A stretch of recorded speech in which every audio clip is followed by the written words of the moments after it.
Not bad. Not bad.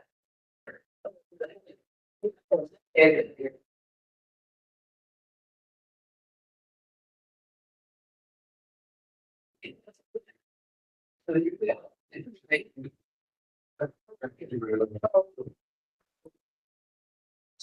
oh,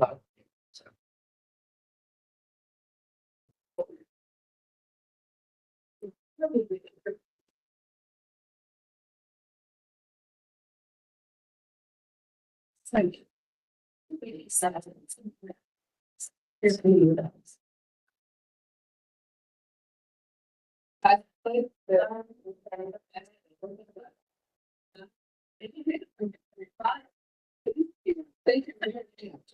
the match is almost there. Thank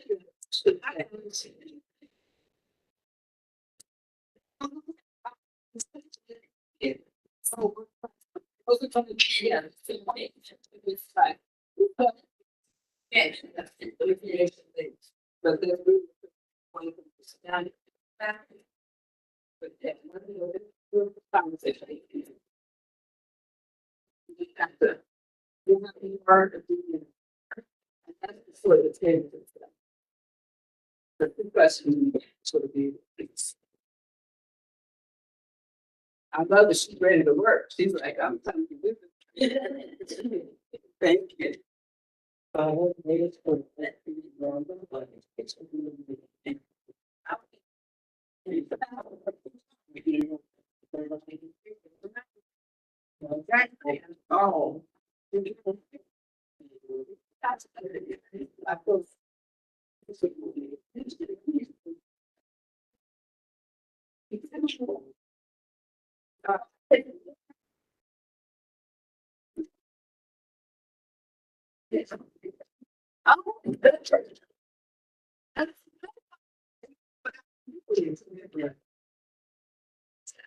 Yeah.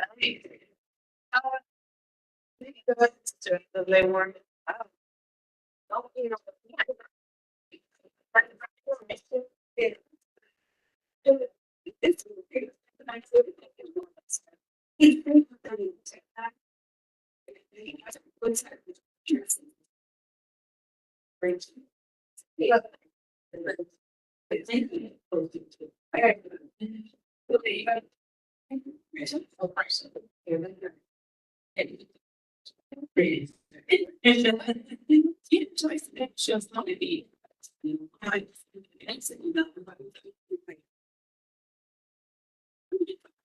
Yeah, yeah, so she, I knew.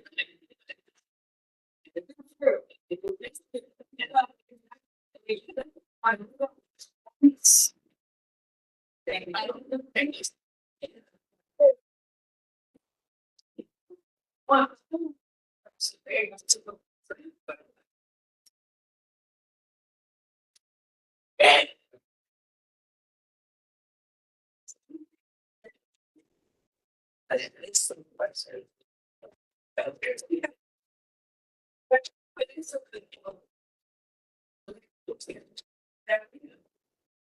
Yeah, you know, we said.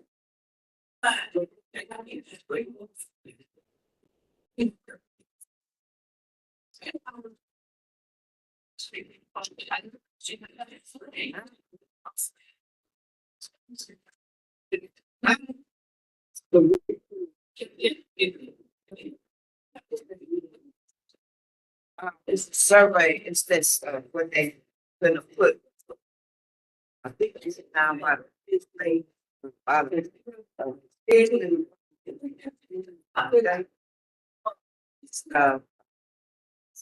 Yeah. They gonna have a little spot, but safely. Once they get it built. Yeah. Very good.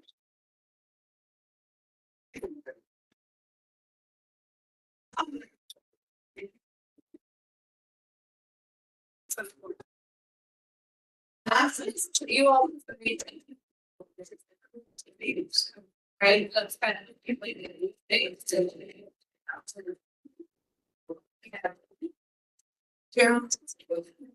She's a blessing.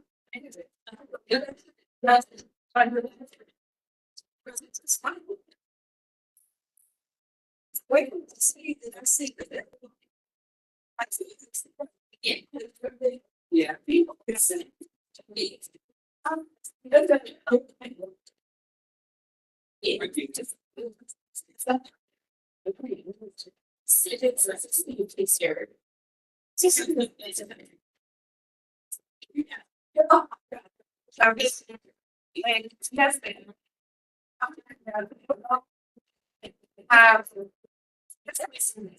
Yes, it is.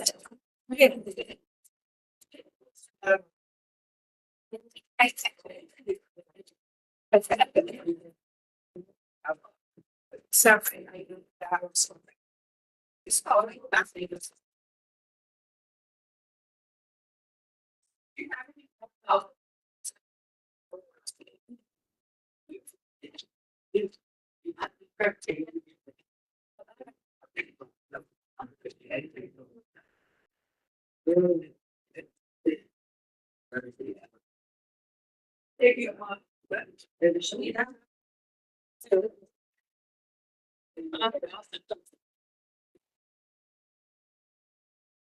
I'm sure. Yeah.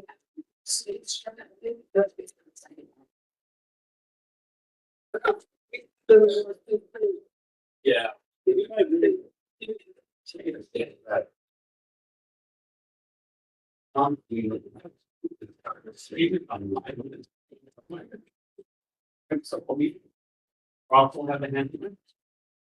Very well. Thank you. Very good. Here.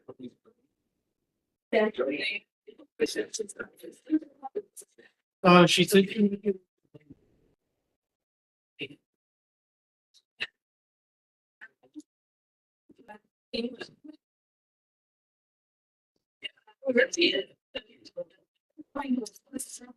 Work. Let's put it up here for again.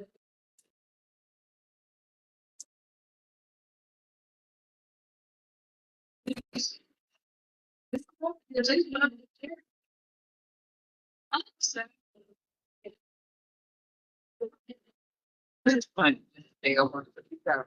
There you go.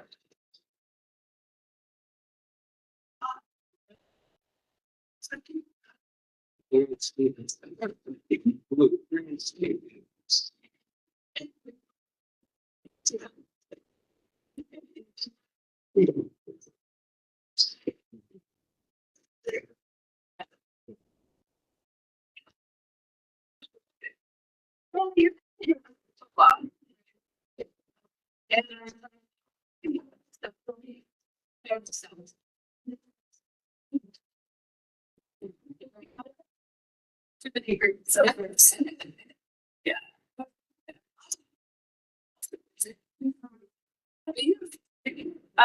She's brand new and live on the neighborhood.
You think about it, why don't you actually put something?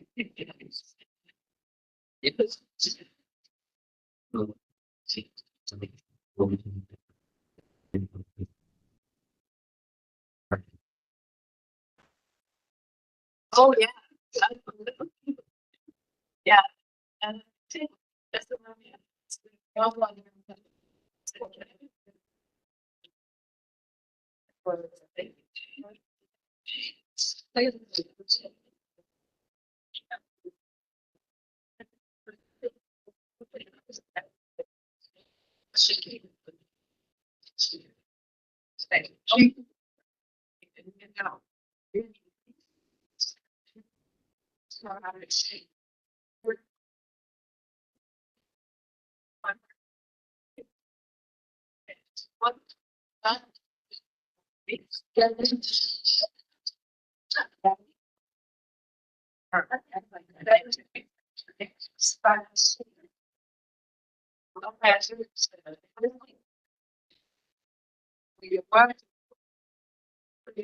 Let's start.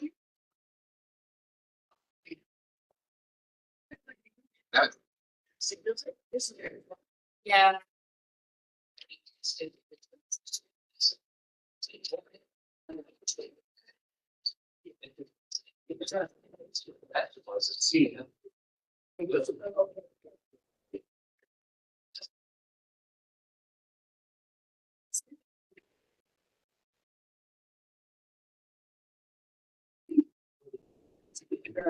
Yes.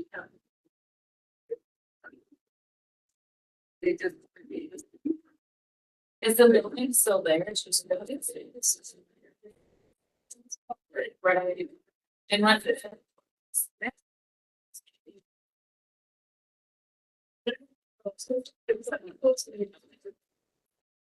No, who made the best?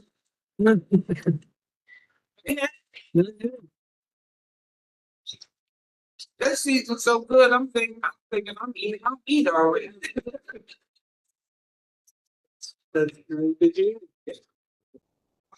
We had a last minute change at caterers, so I'm glad it worked out.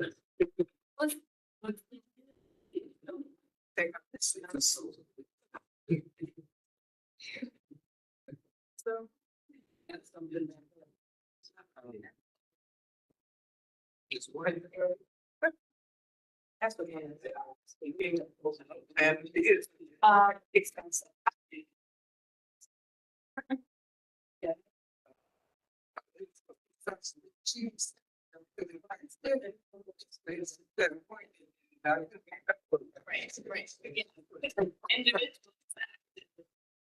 Perfect.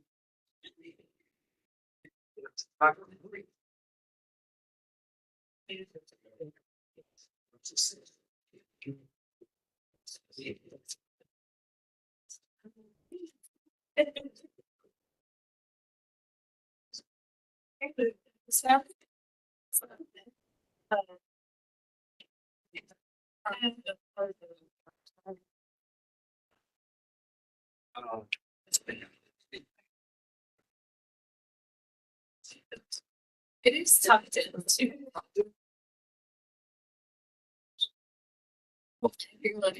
Yeah.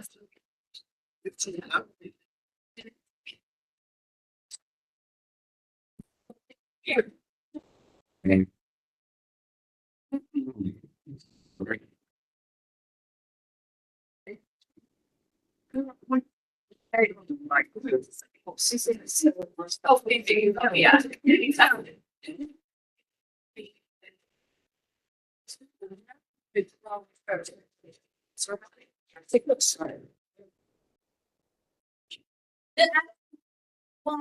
While we were eating and getting acquainted with one another, I did want to let you guys know that the council is en route here to this event, and we thank you guys for having us. We're looking forward to getting started. So have fun, enjoy your meals, and see what you started. Thank you. Thank you.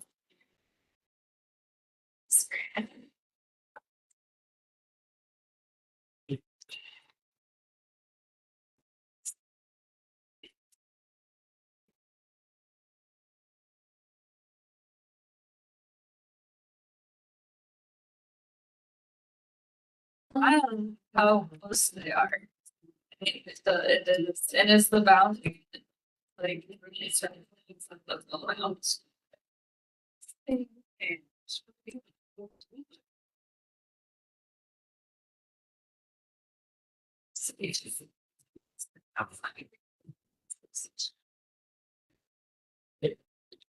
But and then you just the rest. Oh, okay. Oh, oh, So, like here.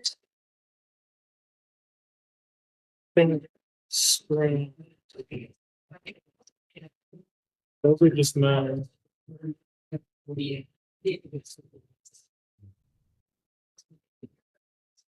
Oh,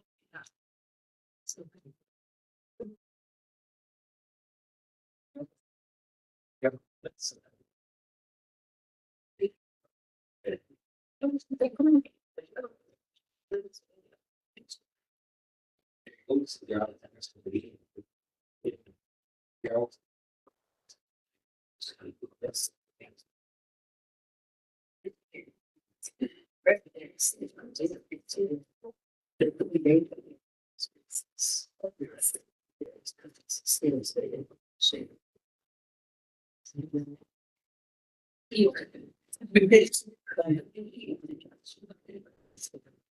It was such a. I'm like, it's here over here.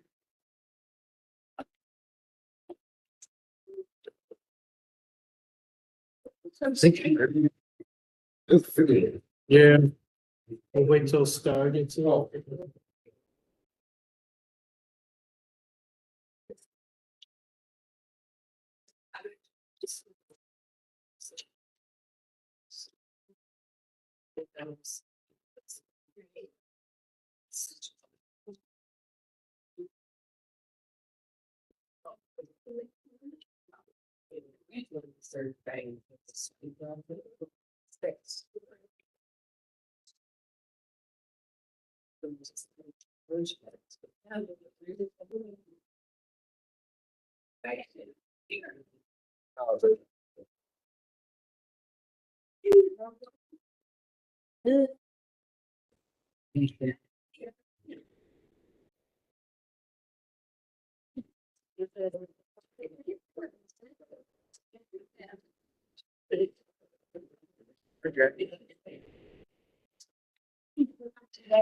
Yeah.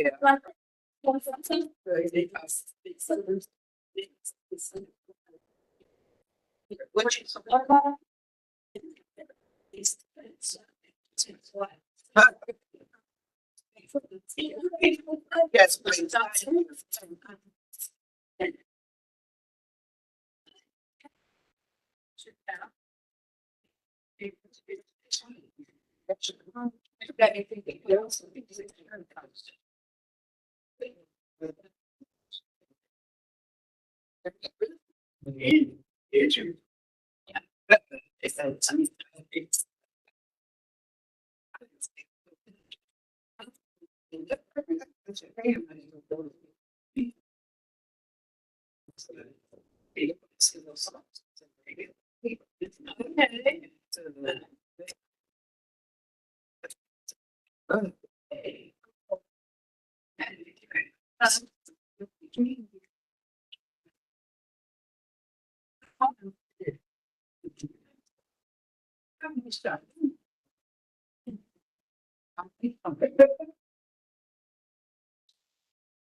Yeah.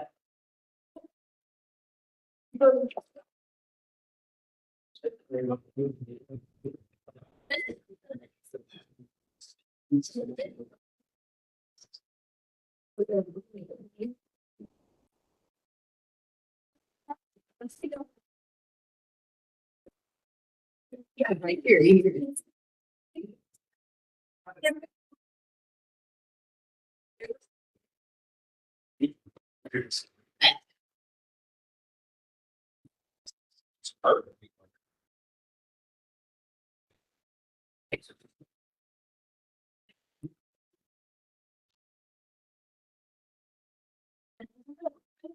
think it's something.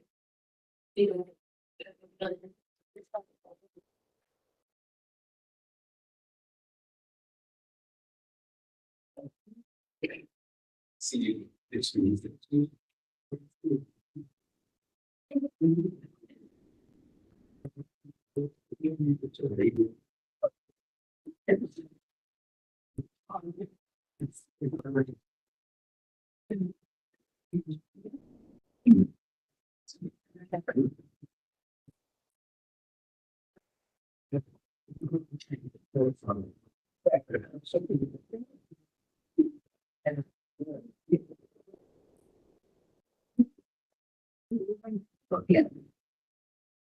I have to? Yeah. Oh. Yeah, thank you.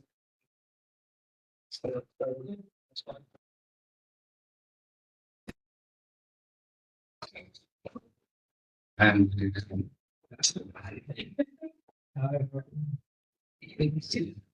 I like.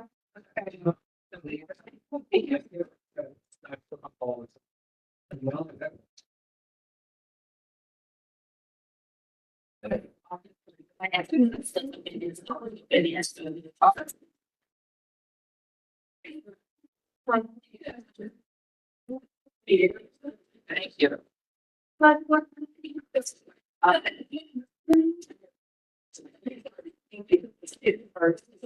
Okay, okay. Thank you.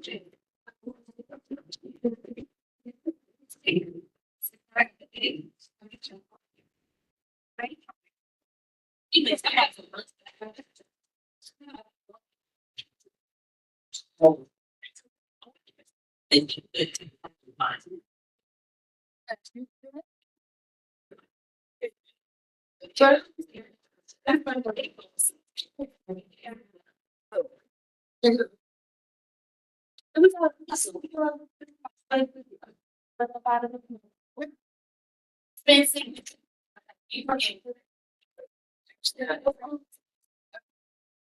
I mean, yeah.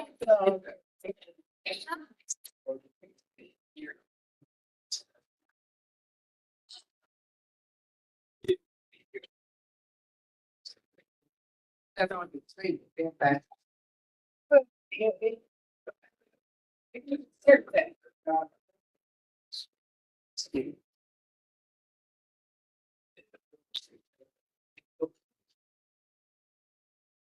She waiting on your plate to get hot.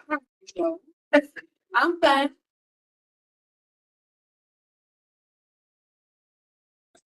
No, I was thinking, I know.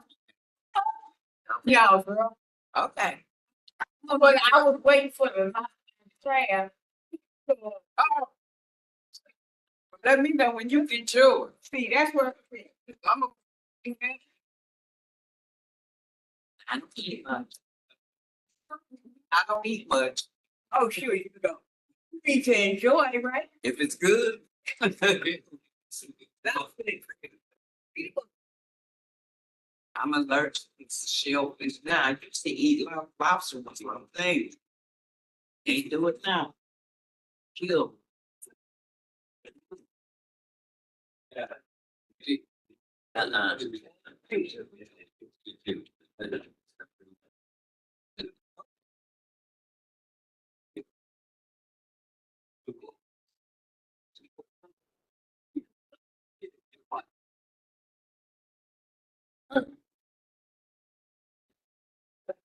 And here it's kind of the fruit. The fruit that is in.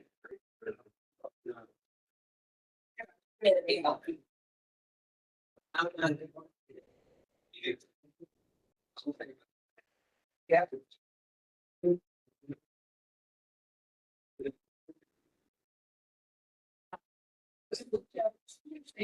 Yeah, they show the thing was big. So.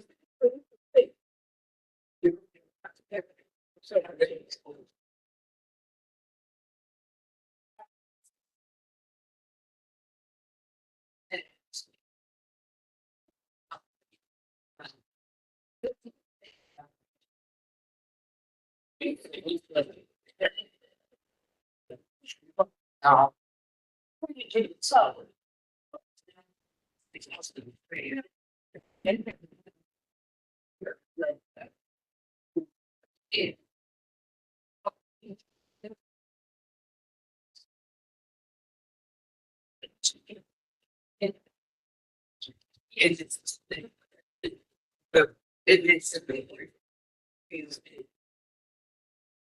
They have to take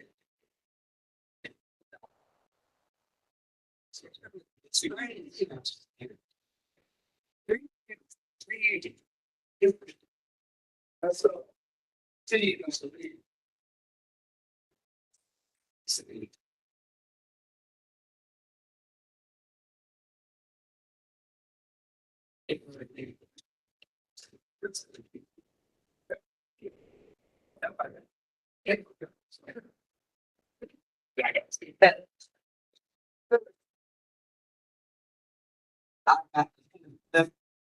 Wow.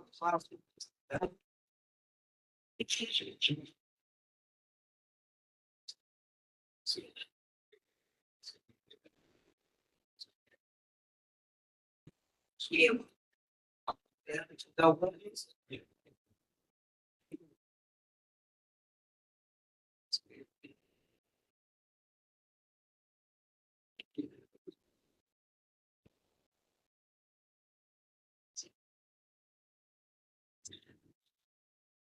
Person B. Okay.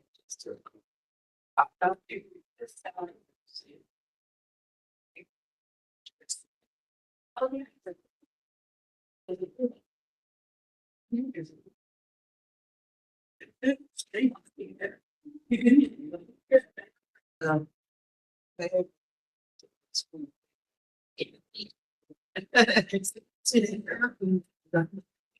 I'm talking about that he's doing. They paid it. Yeah, what it is.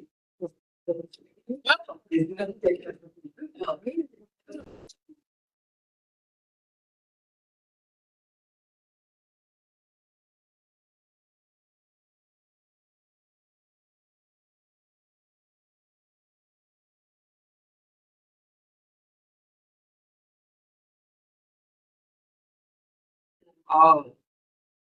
Come here. Person out of it.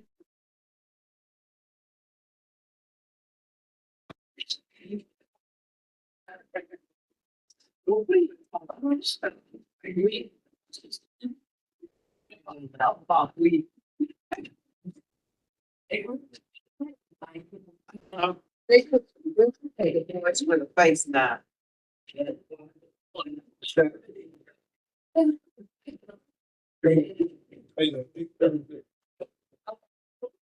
Be a bubble. I think.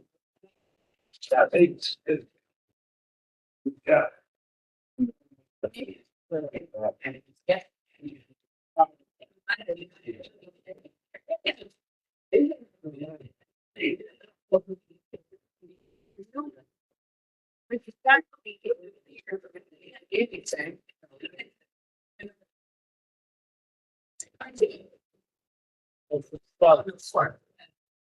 But that's good.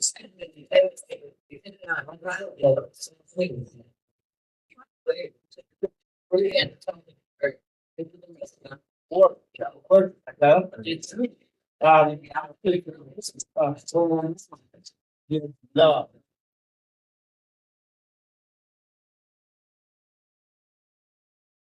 Okay. I can't wait for that.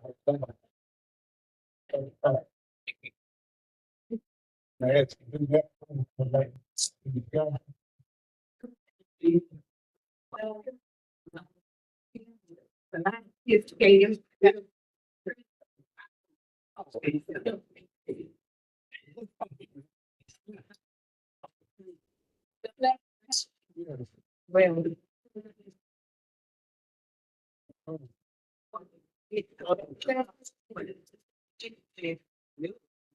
Yeah. Right.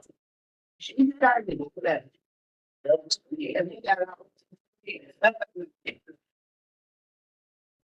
And works. From that to what? That is. It's right.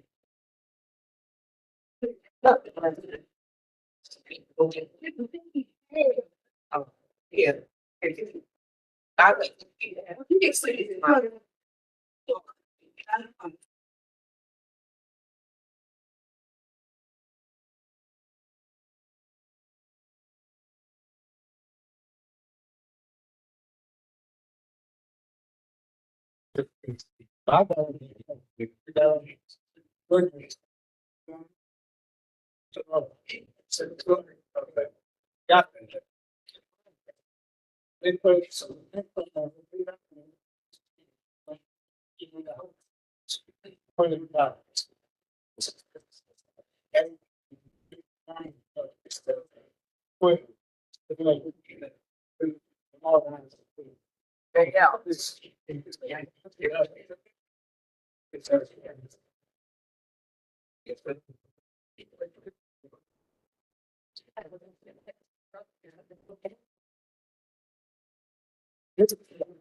I on it. No way.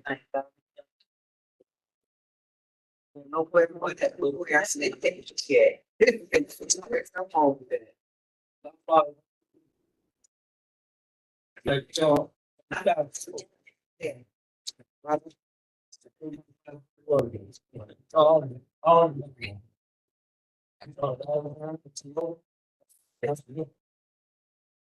Like, mom, I said, video stuff. Yeah.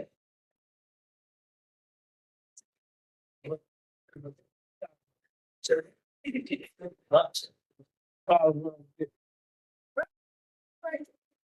Ah. Yeah. And that's good. Yeah.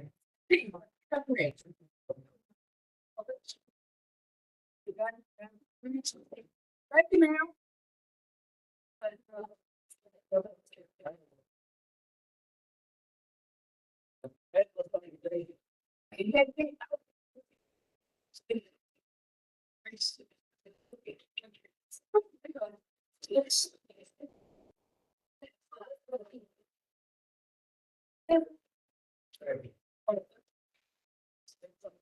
I got it.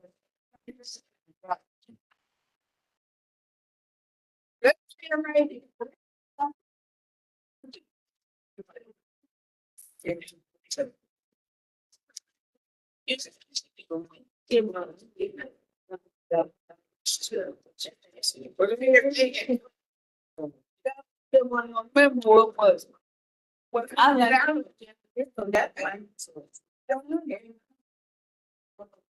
Please meet with those. Oh.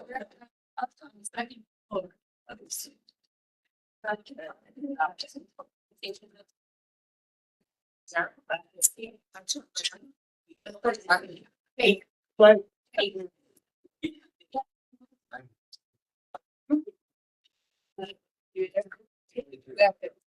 After.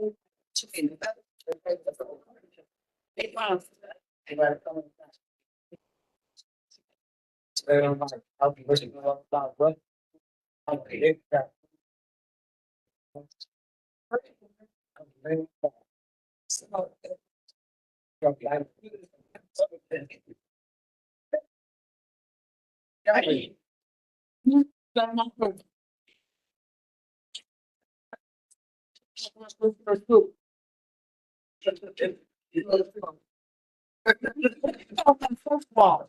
I'm talking to Steve, hey, how you doing?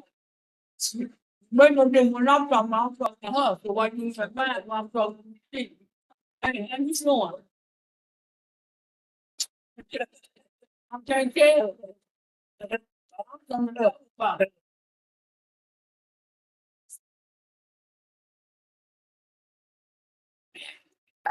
Same thing.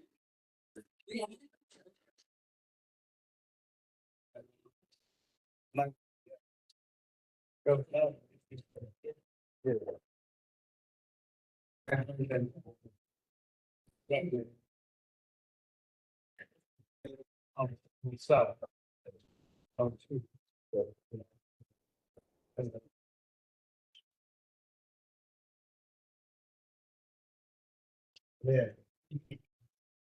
You think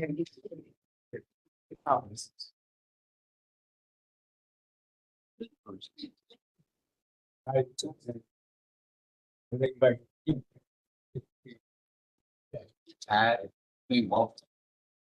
Stand over. Things to expect. That's much.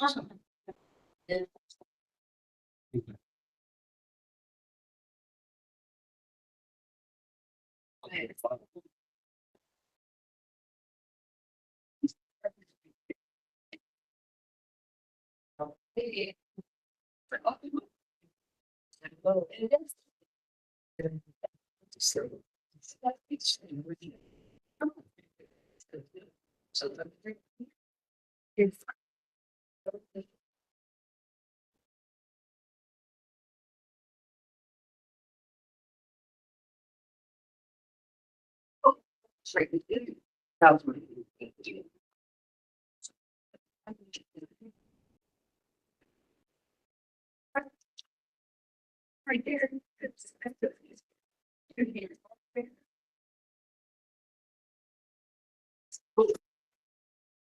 Very serious.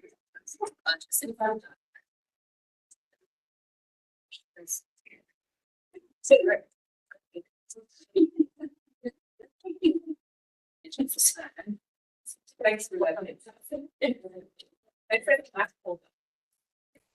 Maybe try it out with sunburns. See how it looks. I don't think it does. I don't think we can do this whole summer. It's not good.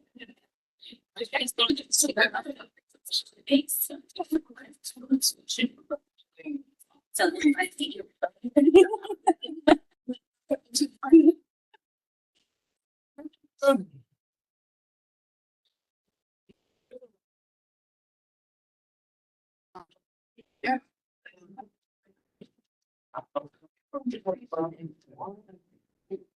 Pretty good.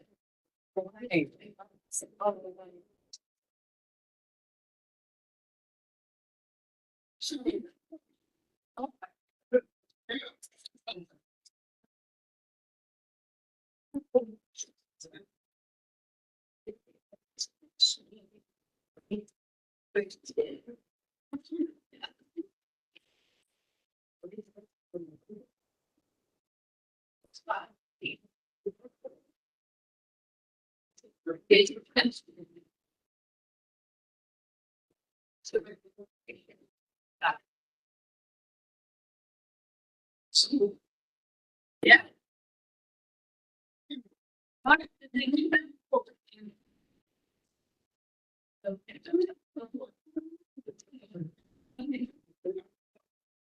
Oh, 5 minutes. Just.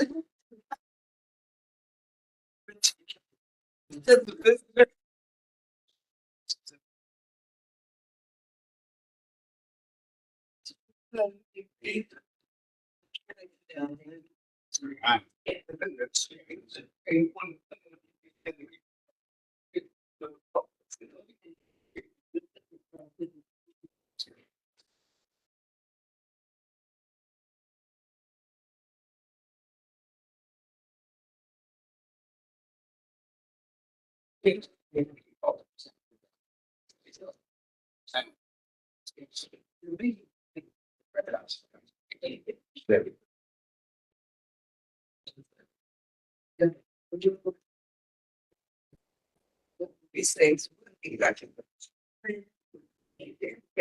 So back up. Sick.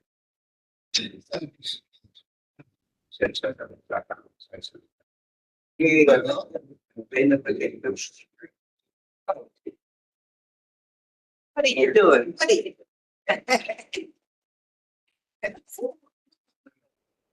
I've got all Saturday.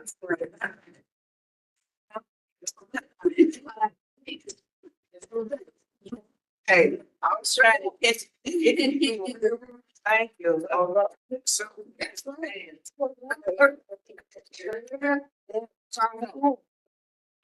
the juice is cut off.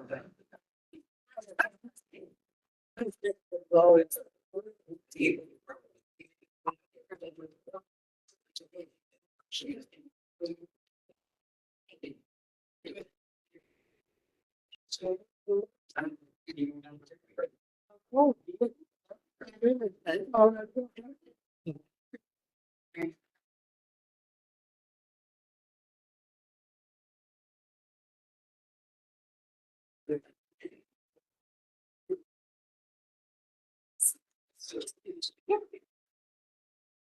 afternoon. Good afternoon.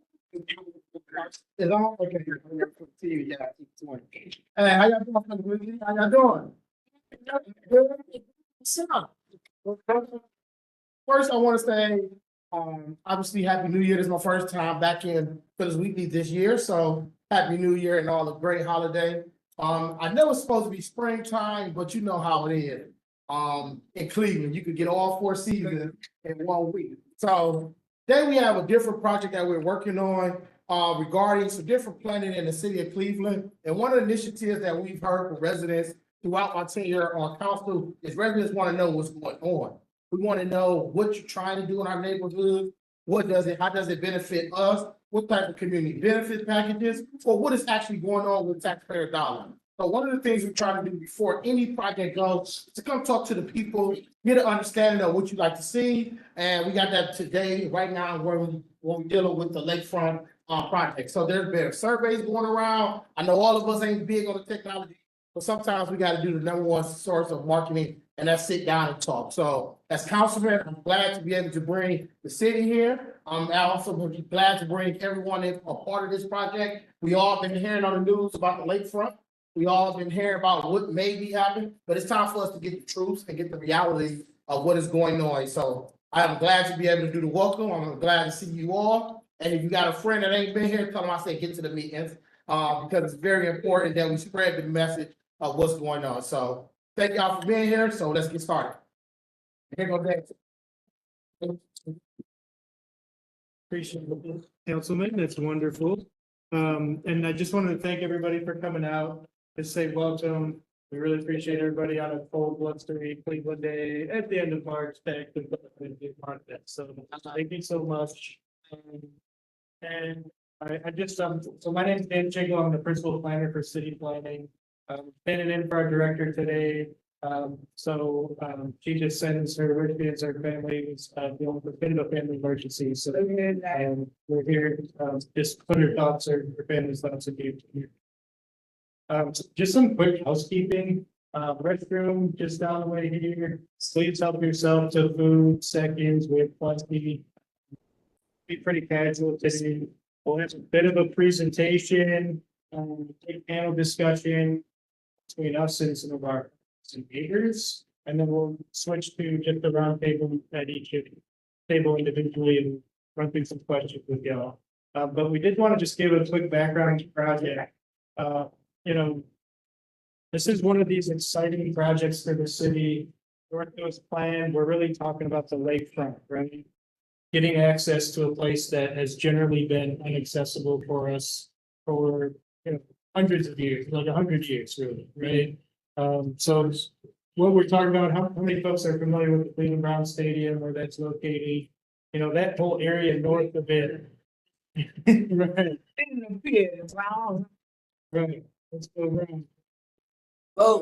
We own all that space north of the stadium. It's just a parking lot right now, not the highest and best use of our lakefront. Right?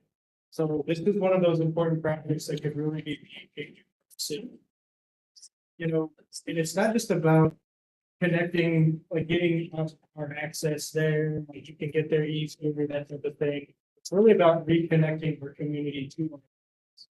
This is our key resources in our city, and we need to make sure that everybody feels welcome, everybody feels a part of it, everybody feels themselves reflected in the design. That's why we're coming out to the different ones, making sure people, have an opportunity to engage with us, direct where the design goes. And this is going to be a premier architect facility, free to the public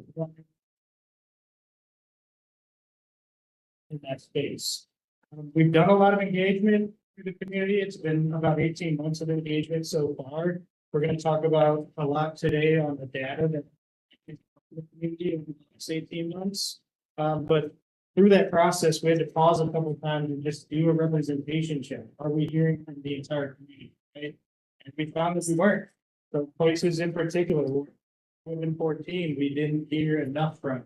That's why we're here today. We're actually at Ward 14 earlier this morning as well. And with help from our partners at Full Frame Initiative that you'll hear from shortly, they really helped us step back, rethink some of our engagement processes, not just who we're getting to, but why, how, right? And, how, we need to make sure that we're getting that equitable representation throughout the community. So, couple things I'll just mention. You were given a survey when you came in. Feel free to fill that one out. As we're kind of going through the presentation, and then there's a second survey, sort of an after presentation survey that will be at the end of the event, just to make sure that hey, did you feel heard today? Do you feel like the design is reflecting the things that you want to see as well? And there's also contact information there. We want to gather folks' contact if you want to stay involved in these processes. We'll keep your email or your cell phone number in our database just to let you know the lakefront events. So things that are going on in your neighborhood. We want to keep engaging, feedback in Ward 5 multiple times over the year, the next year, and into even years beyond. If you guys are interested in what you see, please leave your contact information. And with that, I'm not getting things off to Allison from the Greater Cleveland Partnership. Right. Good afternoon, everybody. So as Dan said, my name is Allison, and I do not work for the city of Cleveland. I work for an organization called the Greater Cleveland Partnership. It's actually the Chamber of Commerce for the region. And so what we do is work with businesses. We represent the business community. We have more than 12,000 members, and more than 11,000 of them are actually small businesses in neighborhoods like where we are now. And so part of our interest is to make sure that all of us as residents of Cleveland have good businesses to go to visit at the lakefront and throughout our city, but also that the local businesses that are here, such as the caterer that provided our wonderful lunch today, have an opportunity if they want to scale up and be in places like downtown, where there's opportunity for revenue. How many people here have visited Lake Erie ever recently? Show of hands, a couple of you. Can I ask just quickly, for those of you that don't get down to the lake, why? So people don't have transportation. Transportation, yeah, we hear that a lot, yeah. Are there other reasons? Now that's the main. Too expensive, okay. So what about like 72nd, 55th? Oh. Well. So our mission here at the city, this is a simple statement, but I think a profound statement for exactly the reason you're talking about. We want Lake Erie, we want the North Coast to be for everyone. We know today that is not a reality.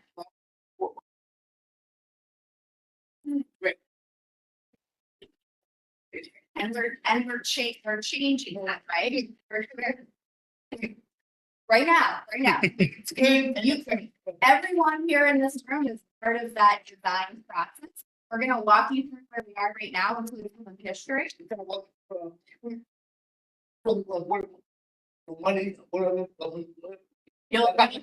hear all about the money, all right? So there's gonna be a time when you're gonna hear the Q&A.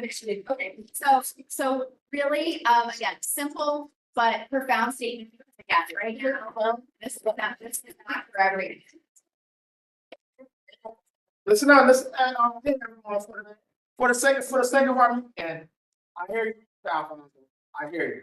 I lobby every day, ask City Hall about what do we get as far as things going on there. We always hear about downtown, we always hear about the west side, we don't hear about Central, we don't hear about our neighborhood. So one of the things that I have heard to do as a councilman before I'm going on anything, if it's not going to be something to address some of our needs, then why am I down here voting on stuff? So we want to bring this project here to get your ideas, and the things that you are talking about, those are topics that we definitely gotta address. And this is the way we do it, by hearing this meeting out, hearing what they're trying to do and see how we can connect our community to, all right?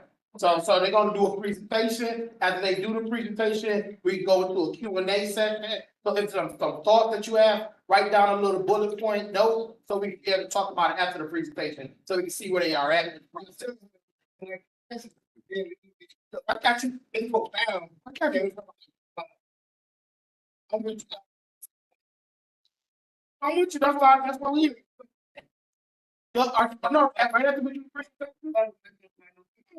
After we do, I'm with you, and I'm with you like that. Yeah, outside central, right? So what I'm saying is, I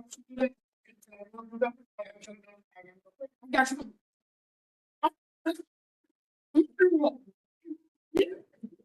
Right? Thank you, Councilman. And before we all leave today, you're gonna have an opportunity to talk amongst yourselves at the tables with city leadership. So your opinions will absolutely be incorporated into this.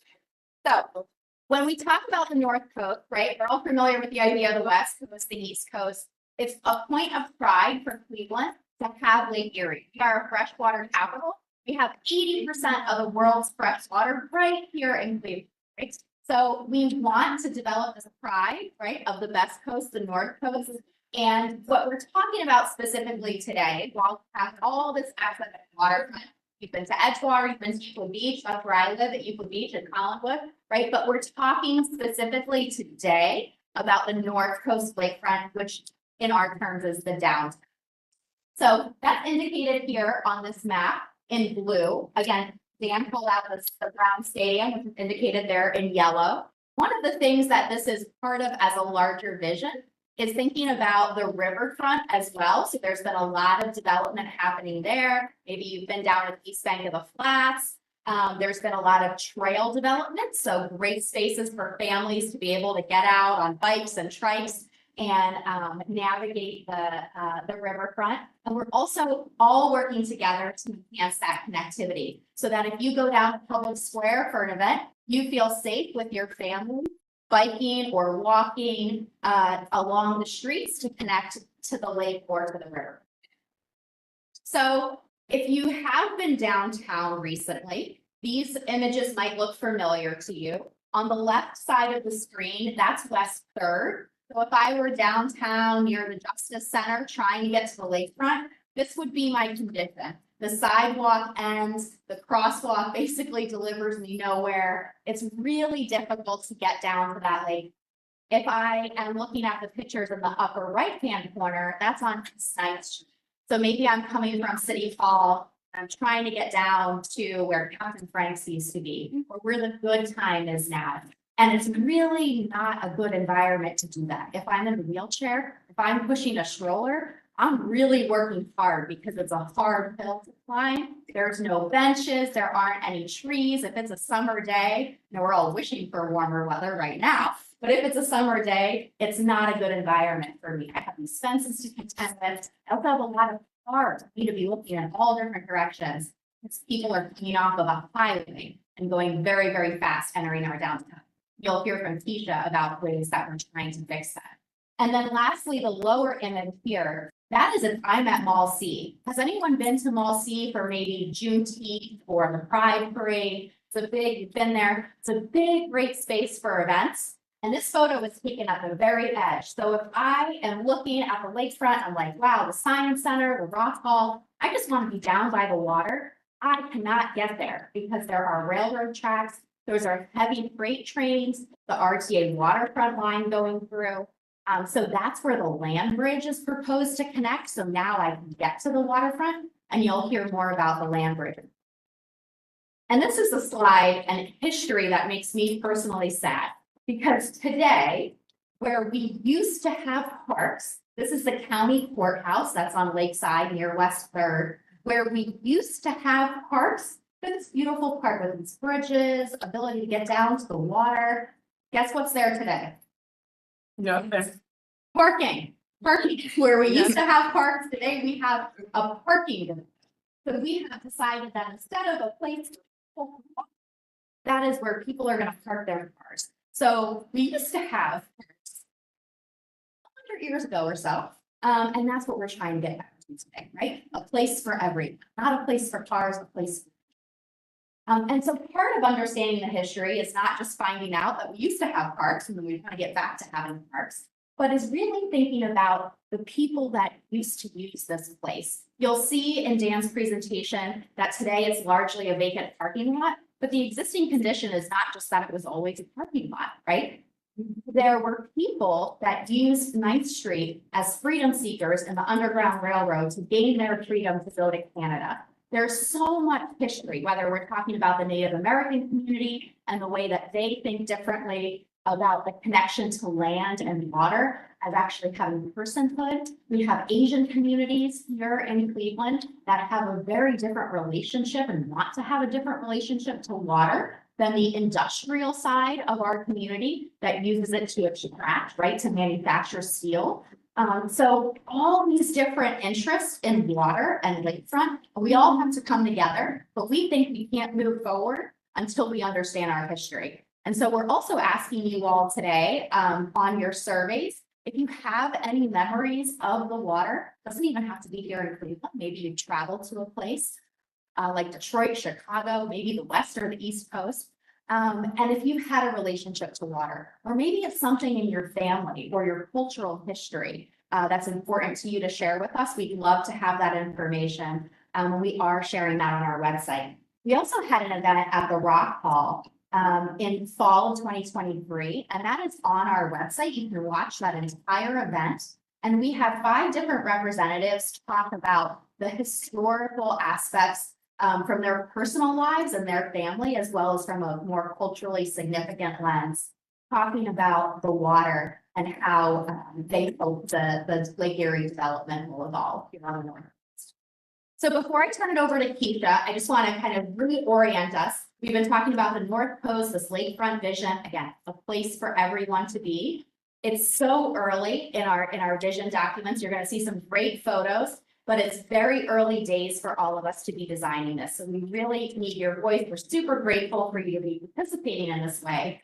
And these are just some of the things that we're going to talk about and some of the different city contracts that are being run right now. So we're designing a master plan, which you'll hear more about. And that's looking at 2 different things. On the right side, that's looking at the real estate development. Again, that's sort of where my organization fits best. The hotel, the opportunity for economic development, new housing. The Rock and Roll Hall of Fame is expanding right now. If you go down there, you'll see the construction.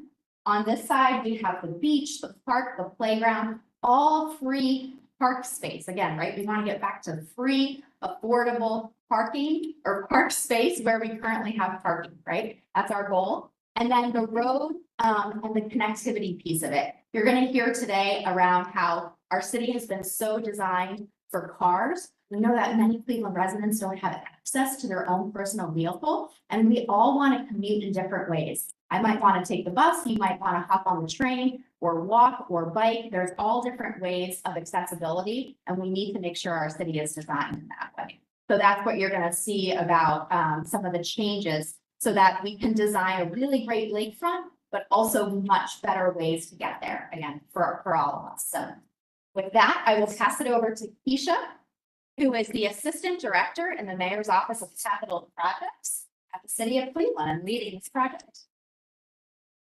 Hello, good afternoon. Thank you, Councilman, for helping us to arrange this opportunity to meet with the residents here. So I am speaking on the North Coast Connector project.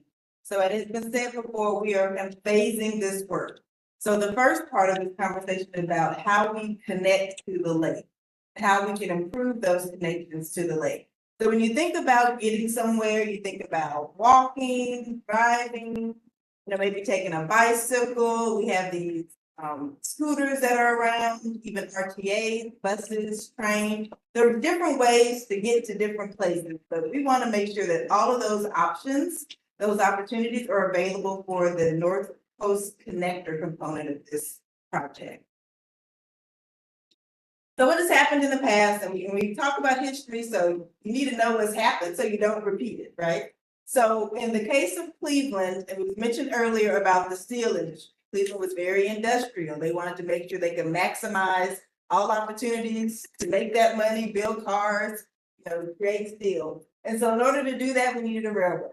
So they put the railroad along the lake because that helped with transport from city to city. They also created a shoreway transportation. So that's Route 2, anybody who's been down there. That also facilitates east-west traffic. So what that did was just create barriers to get to the lake. You saw the pictures from Allison earlier, there's just a lot of concrete. So we want to make sure that we can remove some of that concrete, but also improve those connections. The opportunity for this comes in kind of two folds, and what we're doing is we're still doing some studying, doing the analysis to determine what's going to work best for the city. But one option that we're looking at, build a land bridge, keep the shoreline as it is. Now, both options, we're going to build a land bridge, and let me kind of talk you through what a land bridge is. We all know what a bridge. If you're in a car, you take a bridge, you go from one side of the street to the other side on the bridge. Land bridge, the thought about that is it's without cars. So it's still a bridge, it's still a concrete structure. So it's not of earth, land, it's a concrete structure, but you can walk across. It'll have some trees, it'll have landscaping, there may be kiosks there for stores. So it'll have some design, it'll be very creative, very inviting, very welcoming. So that's why we call it a land bridge, because it's an extension of the land that is connected. So in this case, the land bridge will go from, as you mentioned, Mall C here, and it will take you all the way to the lake. And in order to do that, in this scenario, we're going to let State Route 2 remain the same. There won't be any changes other than removing some exit and entry ramps at East 9th Street. And so not much of a change. But our other more desired option is to have the land bridge, because that's going to happen in most scenarios, but reimagine what the shoreway could look like. And we want to reimagine that into a boulevard. So a boulevard, as we're defining it, will have 2 lanes each direction. A boulevard allows you to slow traffic down. Okay, so right now it's at 55 miles per hour. With the boulevard, we'll change that speed limit to 35, 30 miles per hour. Boulevard will also allow us to have access to development that's going to be created along the boulevard, or easier access to get to the Rockville Hall of Fame, or to Burke, or the Brown Stadium, to the current activities and building structures that are there right now. What we hope that does is, one, it improves safety. So as people are now invited to ride their bikes, to walk, to experience the space, they'll feel safer as traffic has slowed down. It'll give you a closer environment. We'll have trees, we'll have lighting. It'll really give it a community sense, as opposed to what it's like now, which is cars speeding by along the street. I mean, what this does kind of creates a framework, as we have here, for this downtown connectivity. So with the new boulevard being along the lake, all of our other roads that are now leading north and south have a better connection to that shoreway. We'll have West 3rd, 9th, and also a new connection that we're adding here, East 18th. And that'll just improve the traffic all along here for the Superior, for your east-west connections. So we just think that this is going to open up the grid a little bit more, allow traffic, allow car traffic, pedestrian traffic, scooter traffic, whoever wants to move through downtown to move safer, and to have other opportunities as they travel through downtown. So you heard me mention, well, let's talk about this part first, and then we'll get to the East 18th. This component, I apologize, it's a little hard to see, but it's showing how we are removing the bridge. So we have the main avenue bridge now. That is kind of right behind the county courthouse. So what we're going to do is we're going to remove that bridge and just allow the traffic to not have an elevation. So you will experience an elevation, but it won't be in the form of a bridge. It's just a natural elevation that we're creating with the land as you traverse from east to west. We also think that this will just give it a more community feel, and this will also help us slow down the traffic in this area. Another extension, or another opportunity we're going to explore is to extend East 18th Street ends at Lakeshore Avenue. What we will do is just continue that road all the way to the boulevard, so you have another connection point from the boulevard into downtown. Another item you're looking at is East Ninth Street at grade. So currently, East Ninth Street is above grade. So if you're on the shoreway and you are traveling east to west, west to east, you go under East Ninth Street.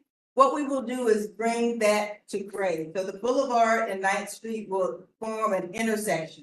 So as you approach Ninth Street, you'll be able to turn left, turn right. You won't have to get off of the shoreway to actually get onto the Ninth Street. It'll all be there in one intersection.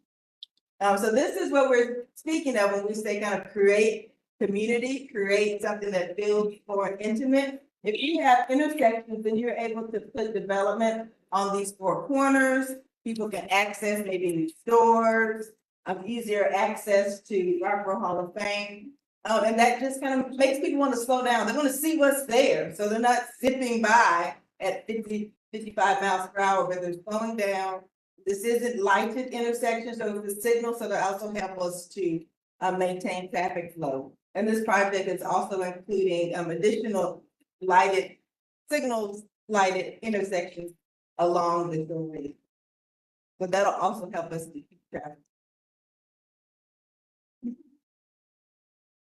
That's the connection part of the project. Dan is going to come back and tell you about the master plan. So we're helping you get connected to the lake, but once you're there, what are you going to do? What's happening? What's around in that space? So Dan is going to give you an overview of what we are imagining for that. You. Appreciate that. And yeah, I think she said it well. I mean, it's really helping us improve our connectivity to this wonderful place. But then right now it's just parking lot. So what do you do when you get there, right? Let's reimagine that parking lot. So going back, you'll hear a lot about the data that we've collected so far. And like I said, they've been 18 months already. And what I'll show you today is how we've integrated the information that we've heard from the community already. And then we'll get into how we're going to continue engagement and continue to integrate that into the next phase project. So what we've heard so far is that folks, I mean, 60% of folks want beachside dining. People just want a place to sit out and eat right there at the lake, right there at the riverfront. It's something that we really don't have much in the city. Festivals, arts and cultural space to go do fun things downtown, right? And then a sand beach as well. Those are our top four things that we've heard. You're talking about sand beach, and this is just an overlay of Edgewater Beach on that site. So you, as you can see, it's 22 acres of basketball. You can fit all of the beach right there. To give you a sense of scale, there's a lot of room to work with here. This is what it looks like right now.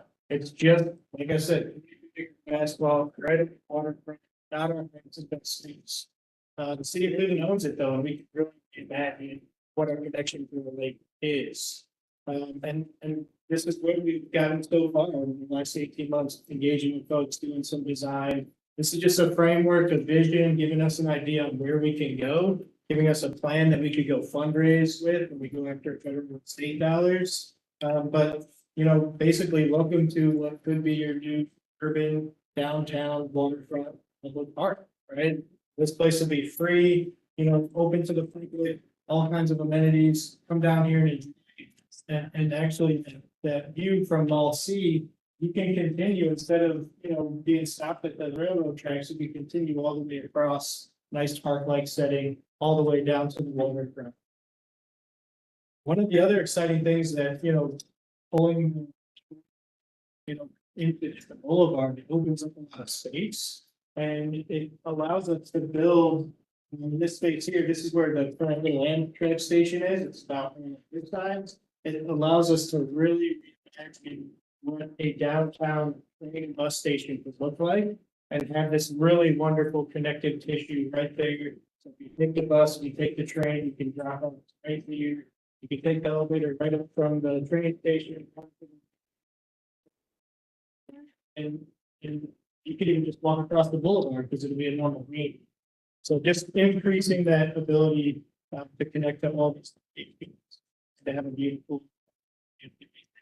So what's going to be there, right? So nature play. We've heard that across the you know, something to do with their family, bring the kids down, let's have a big playground. I mean, this should be a world-class playground. It's at one of its premier locations, right? We want everybody to be able to bring their family down. But it's also, hey, like, look at look at the weather we have today. If we have sun, we gotta take advantage, right? So it's a beautiful view. We designed it so that you can catch that sunset.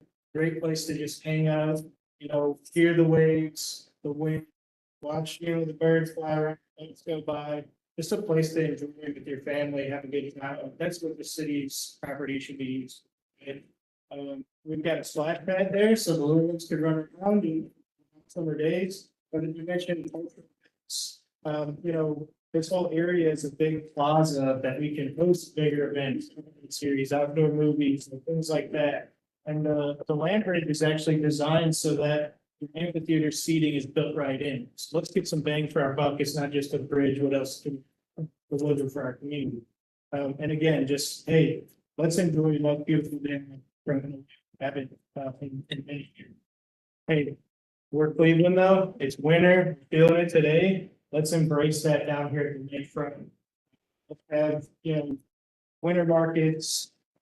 You know, that space when the splash pad is off in the winter can be amazing, right? And let's reimagine get you down there and have a great time.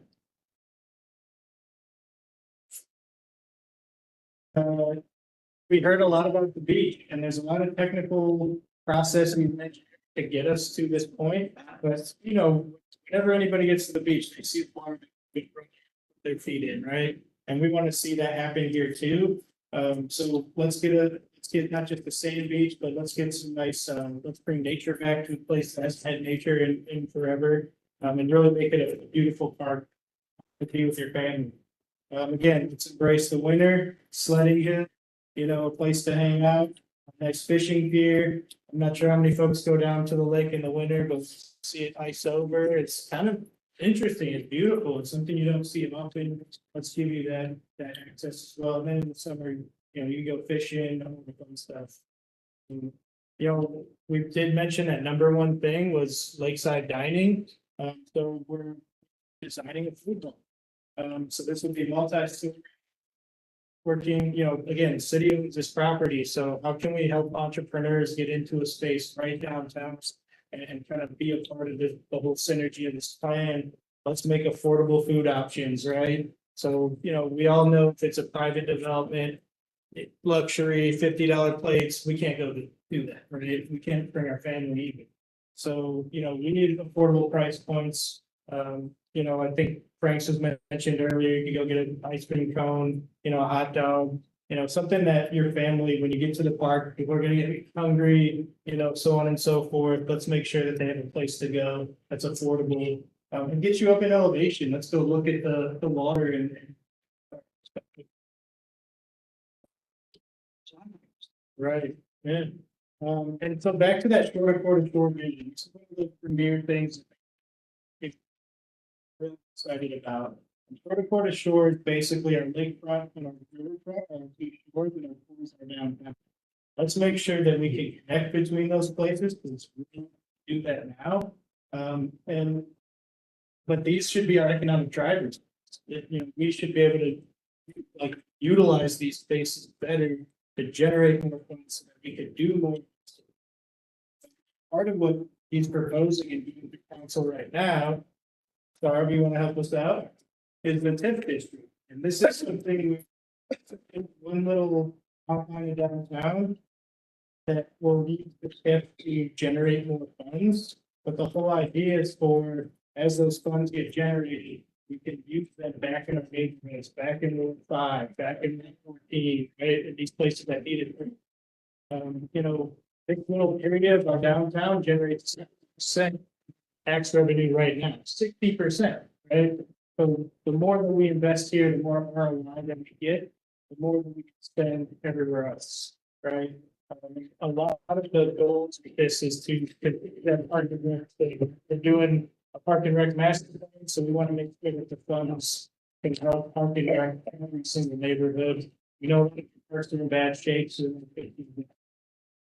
let's pause for a second for some quick questions. We do have another presentation, so if we don't get to everybody, We've got Post-its on the table.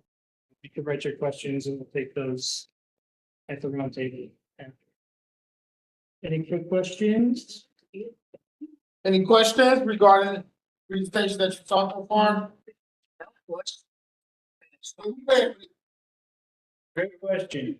And we hear it all the time. So the big thing that we're chasing right now is state dollars.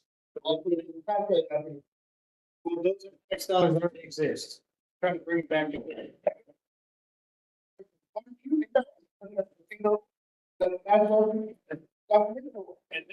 And that's right, and that's a great point. And so that's why the TIF is such a wonderful.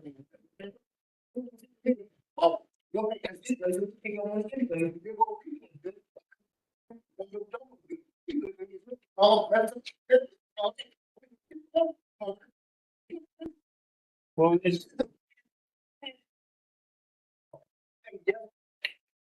Yeah, I hear you.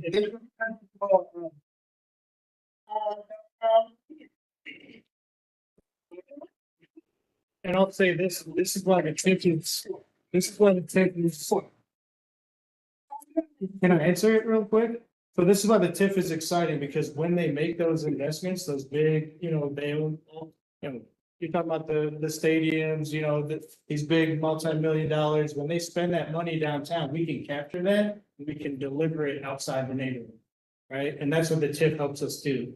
And we haven't had this, we're behind the 8 ball on this, Cincinnati has it, Columbus has it, they're doing better than us with their tax revenue and their ability to help the neighborhoods. We've got to catch up. And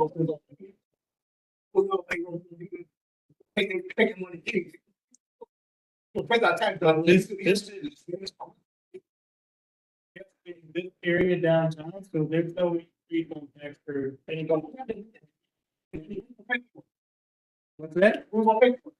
So again, we're looking at federal and state dollars. Those are. But you've already paid into the federal and state. We need to bring those dollars back. And if we don't go chase those grants, our money goes some other city, some other state. We've got to.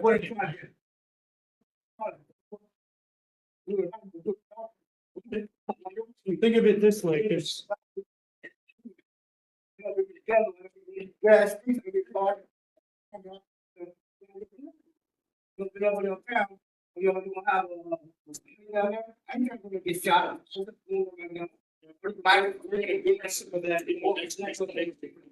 We've heard that over and over.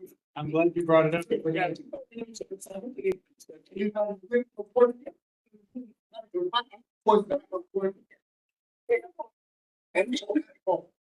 I just want to follow up on is, think about federal taxes. We've all paid into federal taxes already. They're sitting in a bank in Washington and they spend them all over the country. We've got to go apply. We've got to go get those checks.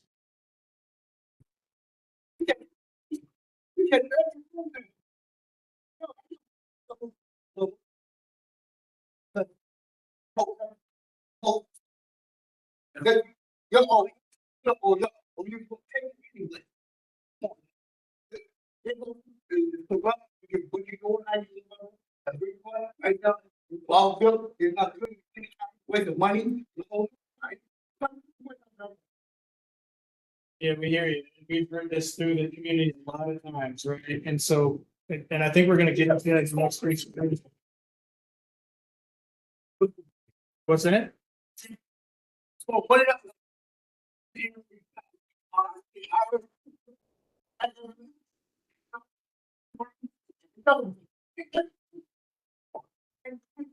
Again, I think that goes back to the whole point of like, if we invest down there, we capture that ROI.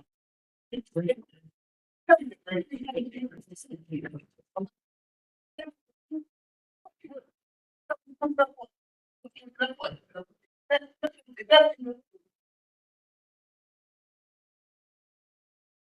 it on your way?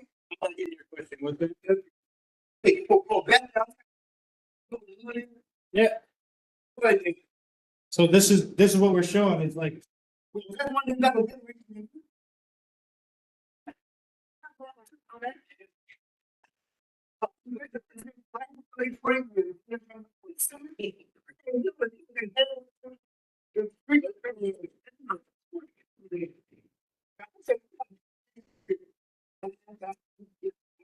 These flavors are actually let's say, come and see what we do every day. All the food, favorite what it is, all the feel what it is. The money you want. Let's follow up. On we gotta go. If you want to raise questions down on posting, it's like that. If you don't, it's gonna be corrupt. All this will be up on down. Not when you before when but like throw some bad in the coming down. You put that trap here. Well, that's everything. You put all this stuff. Right there. What's that? All the stuff. You want to go where y'all want to go. Make money with money. Father, they hear you. They hear you. They say this is fun. It's not.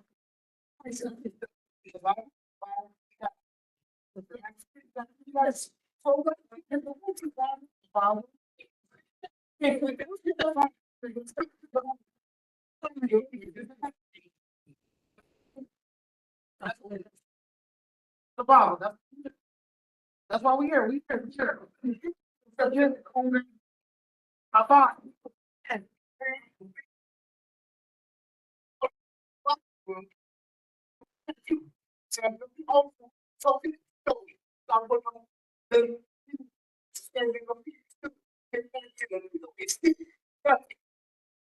Y'all can make perspective.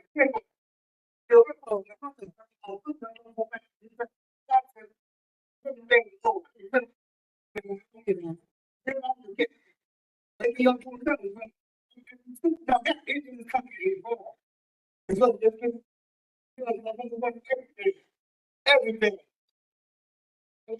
Well, getting it down.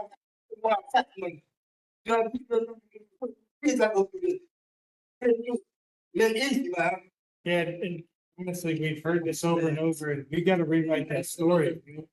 You know, and that's really what we're trying to do is we gotta try to use these spaces to heal the community, right? And you know, rewrite a new story that it's not the same old that you pointed out. Right? We've heard that from community member after community member, something that we take really to heart. And you know, that's why these plans, we look at how can we leverage these processes. Please, it's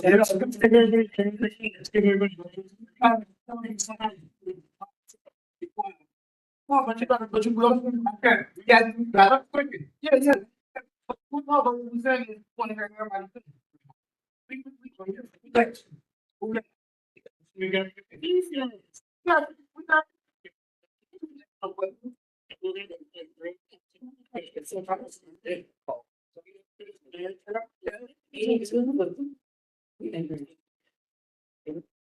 There you go.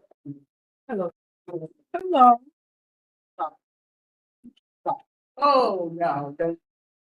So I'm with the program initiative and we have been partnering with the city of Cleveland and we've been partnering with other cities in the country around doing planning differently. Because we hear, since you were saying, I think it's Mr. Alfonso, with all the history that has not been people who are Black and brown, people who look like me, very well in the communities where they live. Planning has been done that just does and doesn't ask what the impacts are. So our process in the school is a way to get at what those impacts might be. So those of you who completed the survey that we were sharing with all last fall, in the winter, some of you were able to do that. It really asked those kinds of questions. It wasn't, do you like this project? It really was, what are the impacts on you if this project, this idea comes to Cleveland? And so what we do in Full Frame Initiative is really centered around what we call well-being. Well-being is set of needs and experiences that we all have to be whole.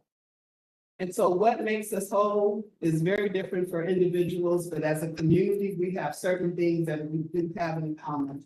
All of us universally have need for relationships and for a sense of belonging and to know that we are able to belong. We call that social connectedness. And if you answered the question in that survey, that was one of the domains. We also asked about ability to know that our world is going to be predictable from day to day, that if something bad happens, it's not going to spiral everything else out of control. That's important to each of us. We need to be able to show up in environments to be ourselves and to know that we can do that safely, without harm or without danger. We also need to be able to know that we can influence the things that we care about, that we are concerned about, that if we put forth some effort, we can see some results. That's important, again, to all of us, just in our daily lives and dating, no matter who we are and where we are in this earth and in this world in our life. And then lastly, we need to be able to meet our material needs, not basic needs, because all 5 of these domains are basic needs. We need all of them. The things we need to be able to have play and joy and to learn, to be able to have food and shelter, of course. So we call those the 5 domains of well-being. Saw those in the questions that were asked on the survey. And those reasons that we ask about the questions on that survey, not about do you like this project, but how will this project affect anything in your life around those domains? And it's not just for us as an organization to know, the city is curious about that because they want to change the impacts that have happened negatively. Will it be perfect? No. We're trying to do that together. We're trying to open up conversations to find out what's important to the community. And the only way to do that is to start asking questions and getting some hard answers sometimes, right? We have to work through that. And those conversations will take us to places that will probably be new for many of us. There will be some need to have some trust built and some distrust unlearned so that we can move forward together in some ideas that sound very exciting for Cleveland as far as what we've heard. So in order to do this, we created those surveys and we had people respond to surveys. We wanted to give this information back because it's already completed. So this is an opportunity for us to share what the data said, what the answers were that were received, and then make sure that it was actually true what we heard, or did we get it wrong?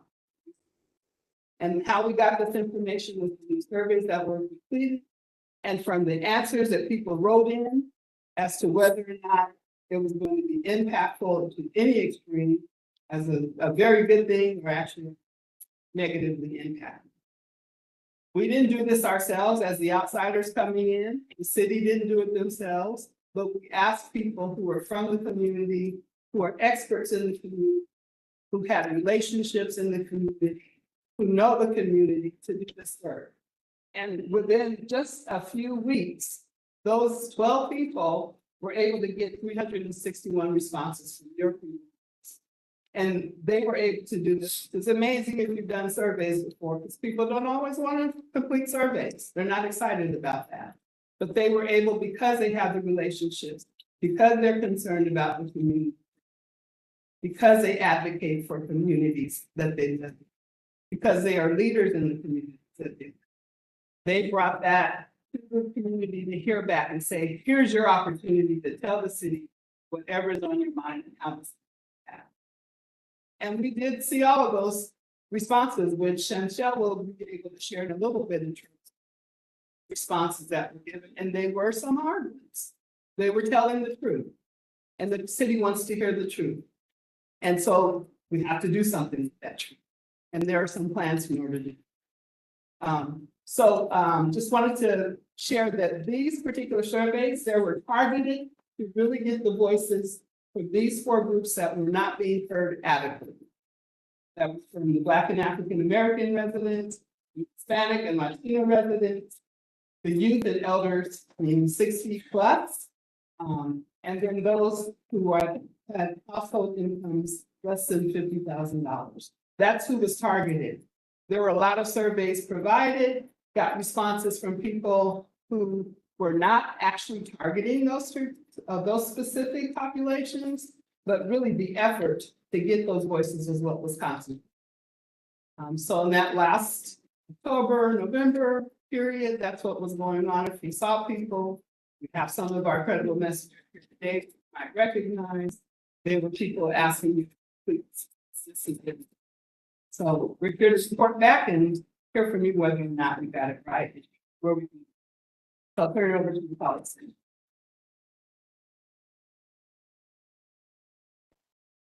Good afternoon, everyone. My name is Michelle Matthews. I'm in the social director for the Built Environment for Full Frame Initiative. Thank you. And Madge, my counterpart, who works with communities, partnerships, and engagement. We work for an organization where our mission is to make sure that everyone in America has a fair shot, and we know that's not the case. Many people are suffering right now. They can't afford food, they can't afford their bills, and it's hard to watch our government send money overseas. I hear you, because I get just as mad, if not madder than you. However, the important thing I want you all to walk away with is the city of Cleveland, they're trying to change. They reached out to us and asked us to come in and give them strategies to get information in a different way. And I'm going to show you some of those results from that effort. You're going backwards. Thank you. So mostly areas I want to point out that came out of the survey results was that 88% of the residents here agreed with the mayor's vision, Mayor Gibbs' vision. 78% thought this project overall will have a positive impact on well-being, their family's well-being, and their individual well-being. No demographic group had any significant negative rating for any of the 5 domains that we asked, and that's what Madge just covered. Social connectedness, stability, mastery, safety, and access to meaningful resources. Everyone felt like this project could make that possible for them. However, there was an issue. People shared with us, I feel safe in this city, and I know I'm not gonna feel safe at the lakefront. We weren't even welcome to be there 30 years ago. So what are you talking about? And that's some of the feedback we got from residents in both communities. They also stated that a lot of people that we talked to, they didn't want to take the survey because they don't trust the government anymore. And they shared that with the credible messengers, and you'll hear that in the discussion. Most of the people that took the survey were female. We want to hear from the male voices. This city is not 100% female. So thank you, Mr. Alfonso, for sharing your thoughts, because other people have shared what you shared today. And people were kind of confused around, what does stability mean? What does mastery mean? And so we have to really clean up that language and make it more understandable for residents.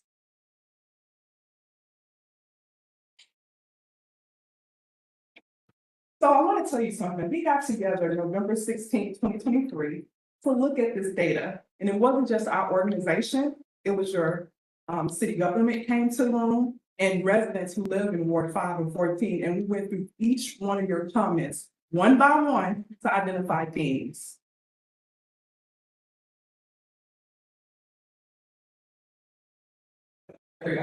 So some of the positive things that came out of our data analysis day is that people are excited about the opportunity to participate in a space that is free and fun for their families and for themselves. Also, people shared that you all work really hard in Cleveland and y'all have a lot of fun things to do.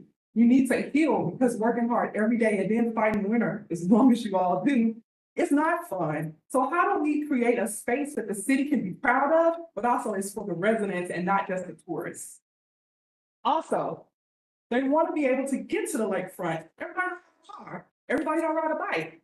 Everyone can't afford to do ride share. So how do we make this particular development accessible to every single person, regardless of their mobility issues or lack thereof?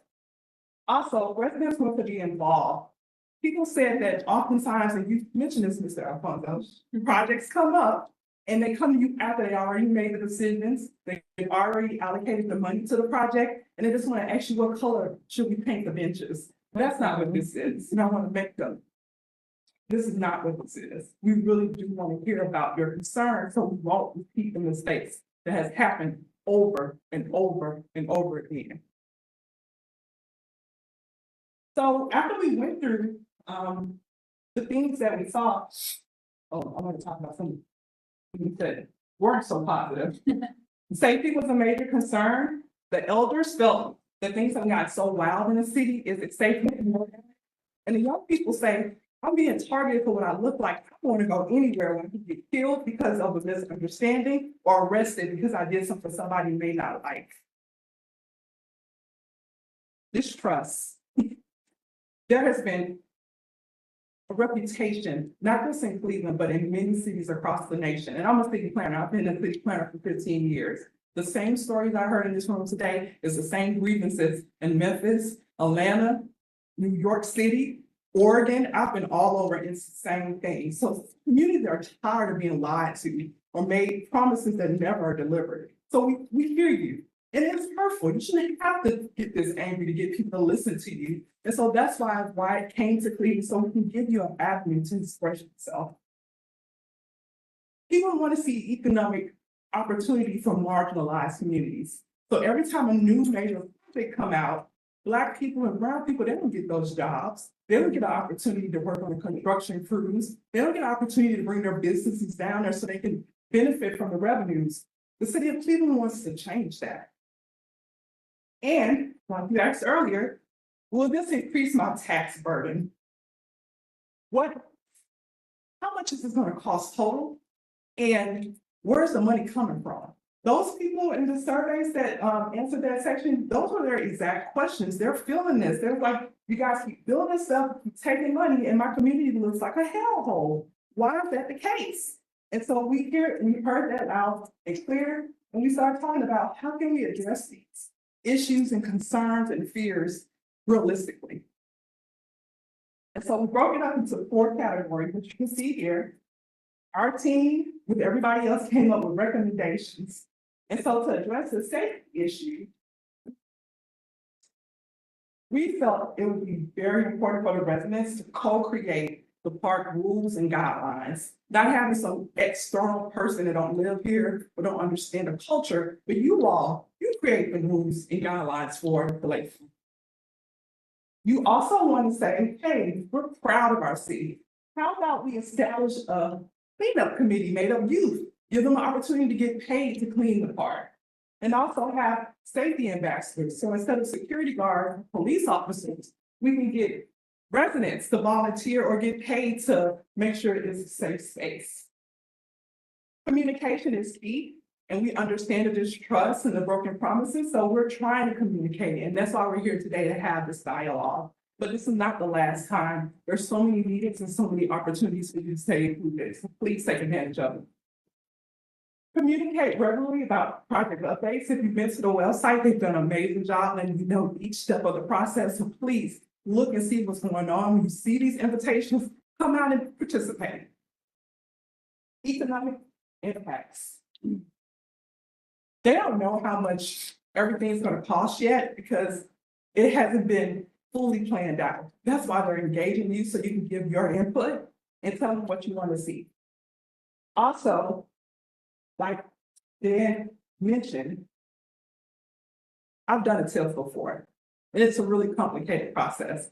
First of all, you have to get your government to even vote to allow a TIF district to be established.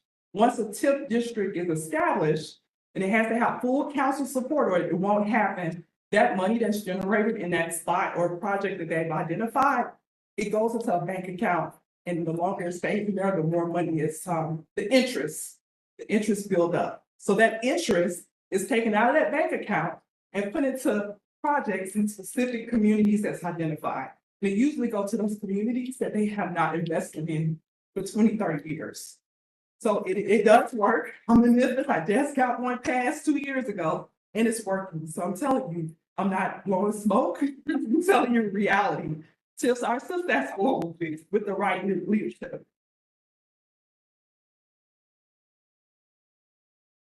And also we are exploring opportunities, how we train people in communities that have been neglected and have not been invested in to take a part of economic opportunities like entrepreneurship support, teaching young people about entrepreneurship before they graduate high school so they can partake and be business owners in the city. They are thinking about innovative ways to address that.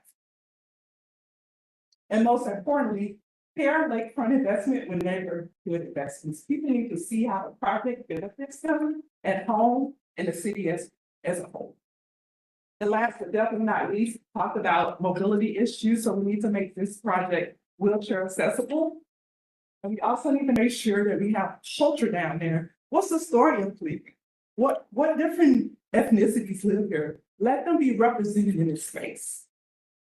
And most importantly, we can't forget the history because if you don't remember what happened, it's going to happen again and again and again. And you're right, we do have to hold people accountable, but we also have to hold ourselves accountable. And if we don't show up and do our part, change is not going to happen.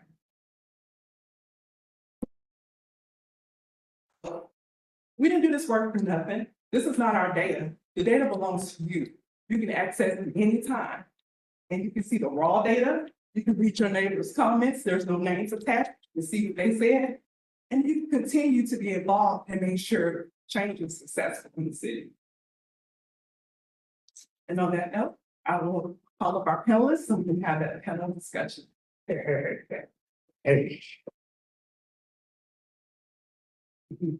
All right, if our credible messengers could come up and our panelists.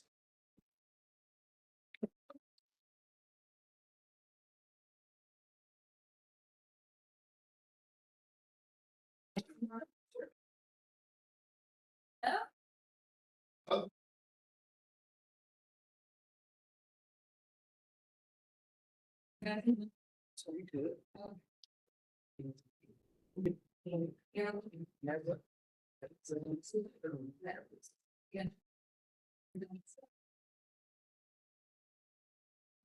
down the row, let's start introducing your name and what interest as part of the why work you represent. I'm Karen Gratis. I work with Neighborhood Connection and the Neighborhood Network, and we were asked to be involved in the Wyatt process. And we were really interested in it because we're all about elevating residents' voices. We've got thousands of people in our network, and this looks like an opportunity to make sure those who haven't yet been heard are going to be heard. And residents who are going to be doing the surveys are going to be paid, and that we would help facilitate that process. And so it also was a very relationship driven process rather than some processes where surveys are done. It's very transactional. Residents who have relationships with others in their community were going out and talking to their neighbors. So that's what really resonated with us. And it's also been a great opportunity to get to know folks that we didn't really know that well. And so and we hope to continue those relationships and hope to continue doing things like this in the city to make sure that relationships and people are really the focus of any physical things that.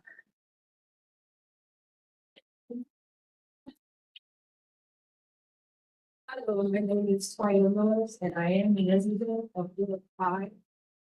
And I've been living in Ward 5 all my life. I have had family members that live in Ward 5 quite some time. My family came to Cleveland from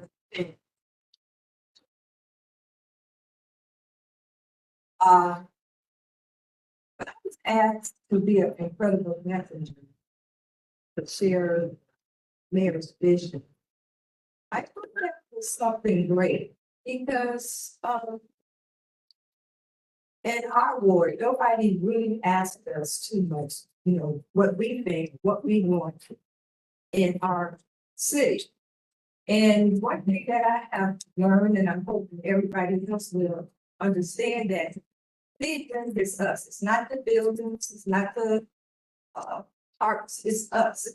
And what we put in our voice, because it was our voice.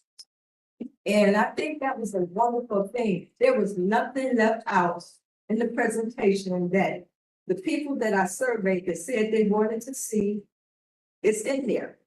Personally, me, I want to have the hotel where I can go and spend a night or two at the lake and go to the beach, without somebody telling me it's time to go. So that was very important to me. And also, we have to trust. Okay, we vote to put people in office, so we can trust them that they have our best interest in heart. I voted for our council person because I trust him that he's gonna back me up and he's gonna do whatever he can to make sure that my voice is heard. And that's what I did as the incredible messenger. I asked people in my neighborhood, I wasn't the only one in this community asking for any, about the lake, the survey. We all had the same concerns, safety. There's a lot of people in our community that have disability. They want to get down there. Some of them never, ever been to the lake. And I think it was a great opportunity when that we were able to, people not in the community, to take the good time and ride the lakefront and to see everything. And that was great. We got a chance to mingle and talk to one another. And that's and this is what I personally want to see when this is developed. Not only just our culture, different cultures and different spaces. I want to see us talking to one another, understanding one another's language. Hey, you say this in this language, I think that would be great, but it all starts with us. So I put my foot forward, and I hope everyone can too, and join this civic project so we could see exactly how it's operating. So sometimes we hear stuff, but word of mouth, this ain't working, don't nobody care about us, but see for yourself. That's what I'm doing. Thank you. My name is Dan Schinkel. You've heard from me plenty today. I work for city planning, but born and raised in Cleveland. And I think a lot of what we've heard today, like we all see it every day, would prove us to get into this work, right? And I think we want to, it's easy to sit back and say like, hey, nothing's gonna change. It's the same thing. It's different to like throw a dog in the fight and try to like be a part of something different. I think when I joined the city, I was really happy to see that we're paying residents for their expertise. As we're going into those places that need it most and capturing data and hearing from people. And that's something that had driven me through my careers, who's actually putting their foot forward on equity and inclusion, right? And that's where I want to be a part of and invest in because, living in Cleveland, you see the reality as it is. It's not where it needs to be. But we have so many passionate people who are trying to get there. I think the more we build that momentum, and I hope y'all, provide your contact information and continue to be a part of this because this will be a project that goes on and on and on. We want to keep it. Again, Keisha Chambers, with the City of Cleveland, Office of Capital Projects. And one question I'm going to go ahead and answer is, why do we want to be involved? Why did the city want to be involved in this project?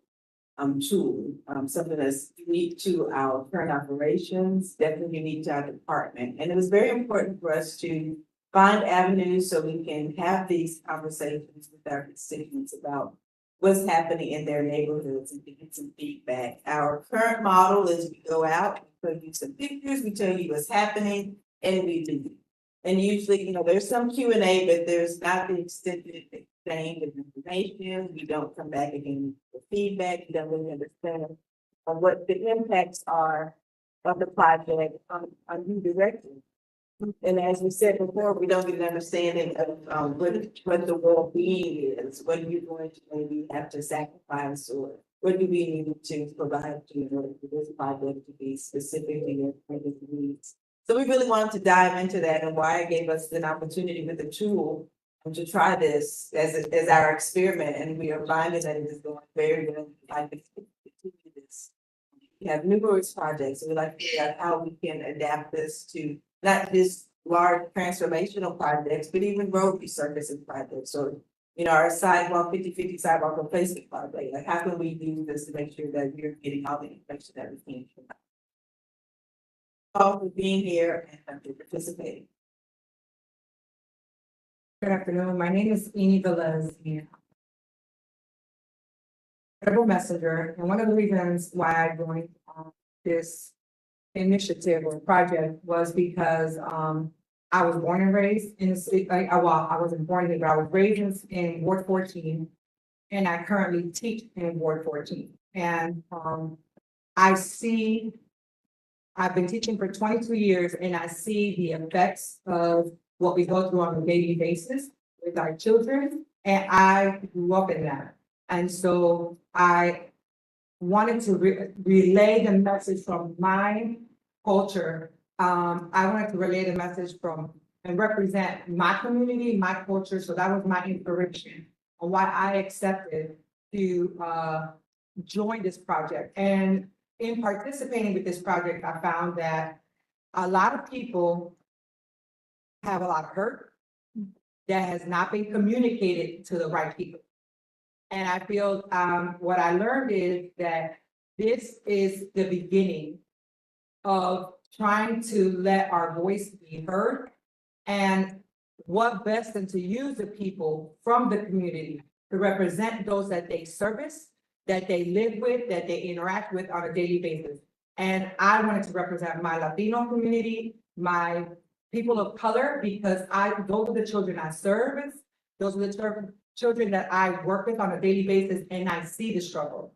And I want them to be able to benefit from things that the city can provide for their residents, and let them know that they have a way of making a difference by letting their voices.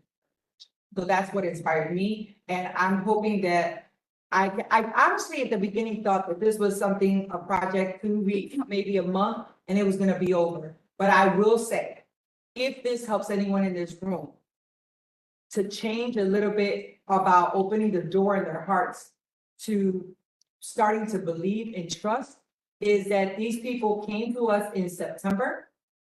And we are now in March, and they are still trying to communicate with us, to continue to hear, to navigate through what the residents have had to say, and see how they can put it into action and not just leave it as words.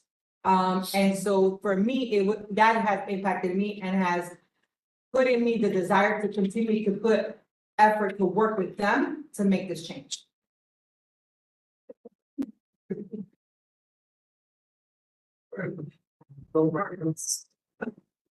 Is it also one of the newest ones here? So I'm gonna do like 8 years.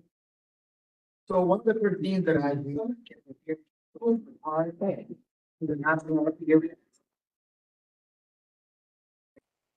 So I create over there because I think it's there that we have. So when I hear about this, they like it and jumping that, and I start doing the story. And one of the things that people who they're talking about is about them like a place for people to go without just staying in bus. Now they start reaching the video games and everything like that. Sometimes they have one place and they can spend all day doing different kind of things. So when I saw the project and all the that are gonna make me that would be a good project. So we were looking at that, we're following all the concern that the people have. And usually people want to spend time in the spaces that they want to spend a lot on. So that's one of the best things that I think, and I think our base initiative is to be over there and important and representing the Latino community. I'm also about to see that. Don't.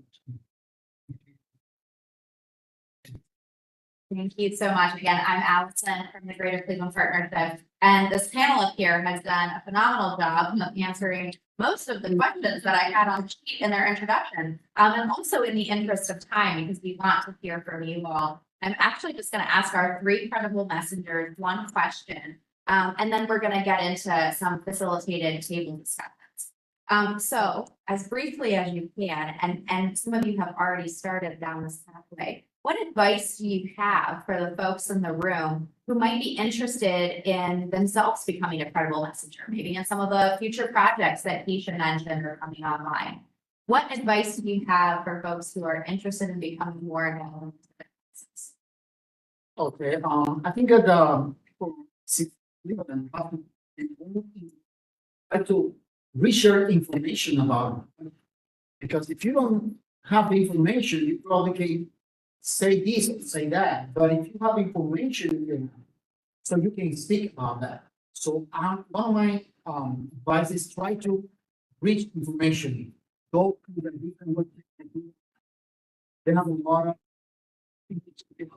information about it. So that way you can have more for you, that you can put it out to the other people about these things. Information is power. Yeah, same question. What advice do you have? So my advice would be start close and then expand. Your council person is here. I first of all publicly want to commend him for representing.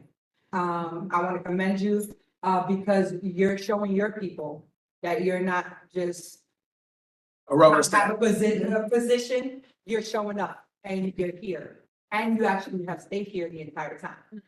It's not like what we've been used to in the past is some public figures come in, show face and walk out the door. So I want to commend you for that. I would say start with him, start getting involved with him, being that right hand for your councilman. And I'm pretty sure that just as you elected him to be there, he will be that key person to continue to guide you and take you to the next step with the city and then further. It doesn't stop just in our city. Remember, it's a domino effect, right?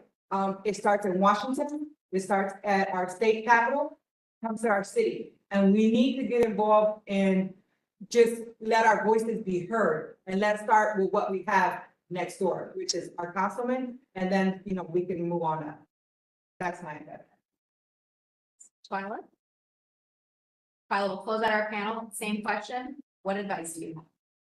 What advice I have is to definitely get involved. And sometimes, getting involved, means that you can't always physically there.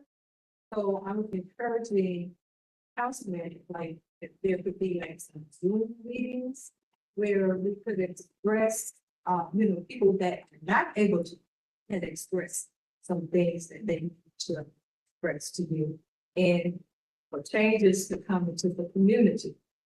And also, I would say if you care about your well-being and your social connectedness and your safety, get involved because the door is open.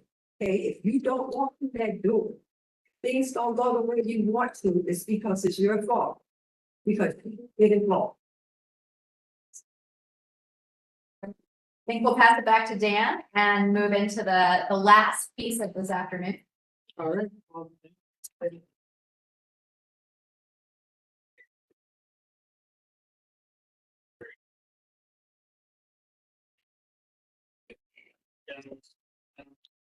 We want to show some appreciation. Taryn, I don't know if you could help me distribute these, but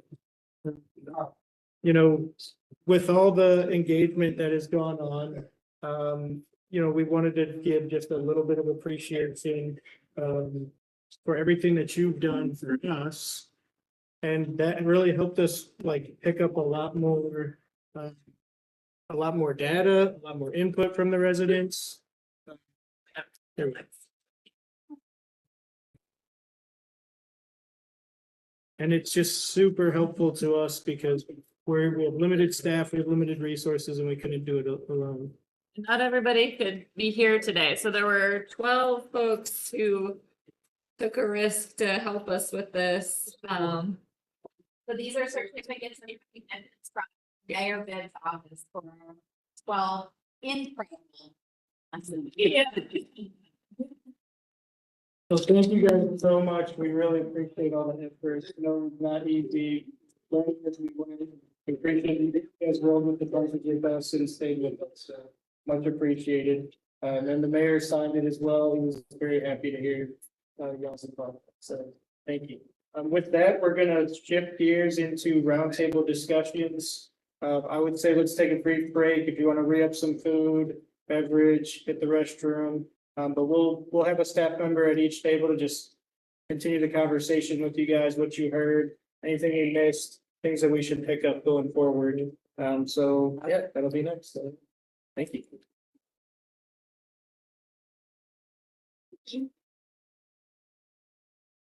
Or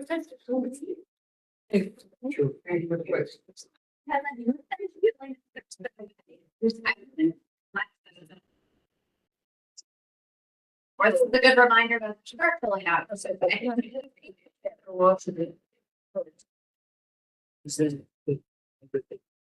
Okay. I will just mention there are papers on each table that have these questions in case you can't read the screen. But these are the two questions I'm going to focus on, along with the survey. Each one of them.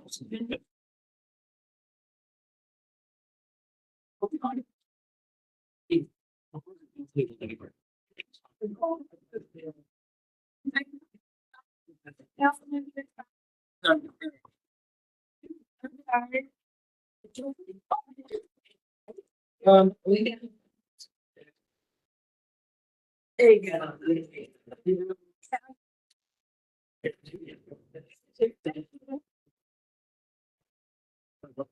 It gives.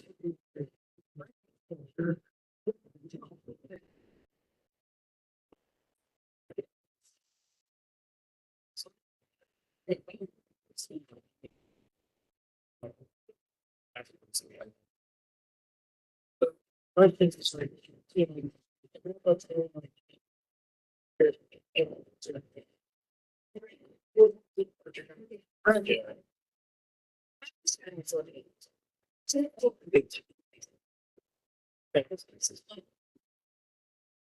Okay, let's see.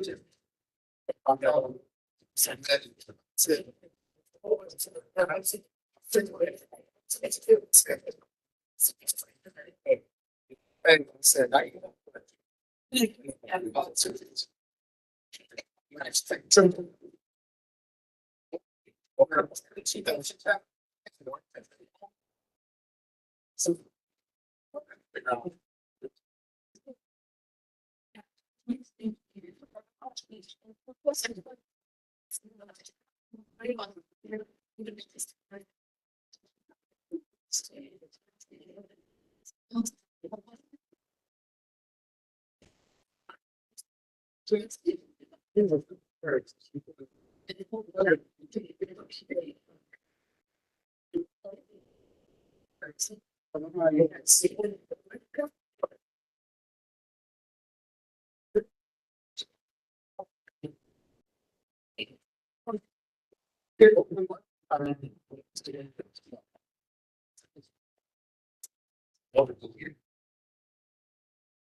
Give her some.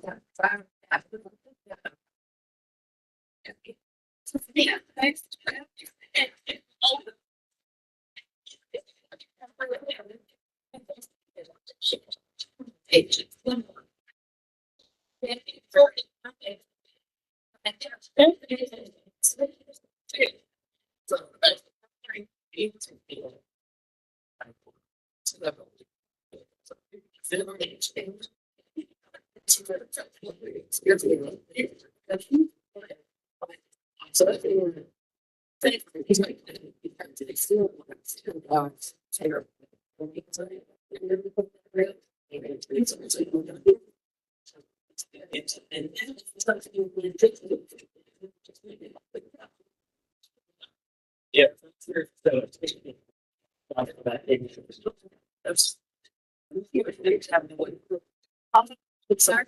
Stop charging. Some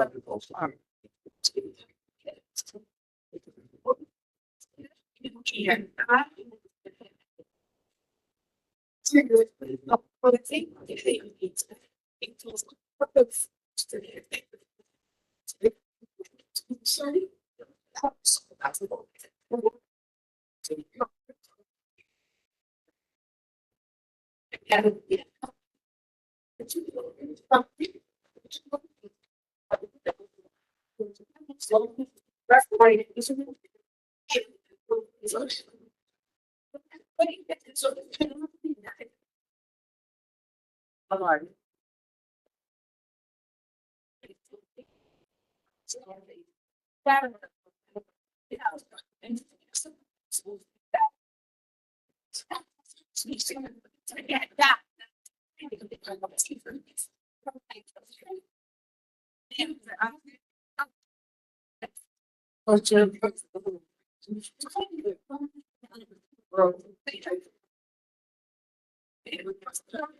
Show us.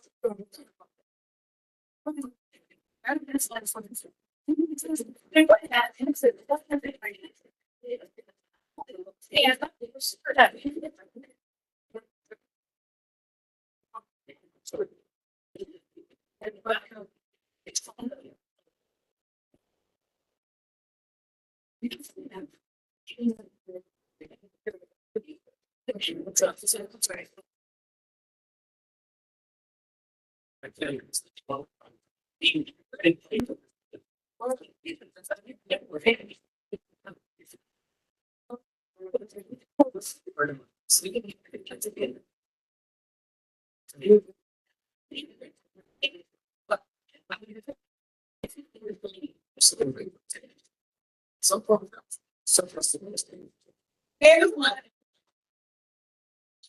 I just have to see. It's all there to work when they come out. And it's good. That's the thing. This is one of the-